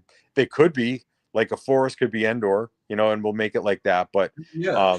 just sort of walk people through how to do different things, you know. Yeah. So Well, I'm excited for that, man, because I'm definitely ready to try my hand at some water infused dioramas. But yeah, real quick, we just wanted to address. Tim said can't wait to see it. Hyper, he's looking forward to it too. I love Hyper's tutorial videos, man. That's how I did. I was following his, just put a little spin on it. That's how I did my first one. It was a fun process. He made it enjoyable. Connor says, "Awesome stream. This is the way. Thank you all for being awesome. Thank you for being oh, awesome." you're welcome, man. I'm gonna go subscribe to yours right now. All right, when we're done. Yeah. Lord Sosa, Battlefront tonight. Hell yeah, bro. Sounds like a good Christmas, man. My cousin's a very giving person. That's awesome. Yeah, I'm down for some Battlefront tonight, dude. Just holler at me. Dude, yeah, it's a Star Wars. It's called Battlefront 2, dude. But imagine Call of Duty, but Star Wars. Right, right. It's dude. We are addicted. It's a problem. That's awesome. Fucking problem. But yeah, man, it was another fun episode. We want to do a little Thanksgiving vibe episode. We all hope you had a great Thanksgiving, ate some good food, chill with your loved ones or your friends, and we want to talk about what we were thankful in the line, and it was really fun. We talked about some figures, articulation, paint, stuff like that. But it was just a really fun episode. Awesome to talk with all of y'all as usual. But I think we're going to call it for tonight. Appreciate all of you taking the time to be with us and hang out and talk. It's always a good time. Always a good time. And quick shout out to three very special dudes, my three sons who were not able to make it home for Thanksgiving this year. they're doing their thing overseas in the Navy. So God bless you guys. I'm thinking of you, and we'll see you for Christmas, hopefully. So Hell yeah, man. yeah, man. So Same to you guys. May the force be with you. Enjoy your weekends. You too, as well, Isaiah. All right, everybody. Well, that is the end of the 5th episode of the Stone and Hyper Show. Temple says he appreciates their service. Yes, sir, of course. Lord Sosa, thank you, man. Thank you for showing up, man. That's why me and Hyper keep doing this thing, man. Y'all. Otherwise, it would just be two guys talking about Star Wars, and we would do that anyways. like, we're good. We do. We do text, but the fact that y'all join us and just y'all just help spark the conversation and take it to new levels, like that. Me and Hyper couldn't. I mean, not that we couldn't imitate alone, but like y'all just really adds a lot of flair and sauce to what me and Hyper already have started building. So we just appreciate all of you guys' support and just being here. And I just can't. I don't mean to sound like a broken record. It's just really crazy to me that me and Hyper just found each other this year. I'm sorry, and we just kind of like started this thing up, and it's just really rolling. And it's just a good time, man. I enjoy doing this a lot. I really do. Definitely. All right, everybody. Well, I hope you all have a good night. Had a happy Thanksgiving. Have a great weekend. May the force be with you. This is the way. See you in 2. Until next time, episode 6 in 2 weeks. Have a good one, everybody. See ya. Yes, sir.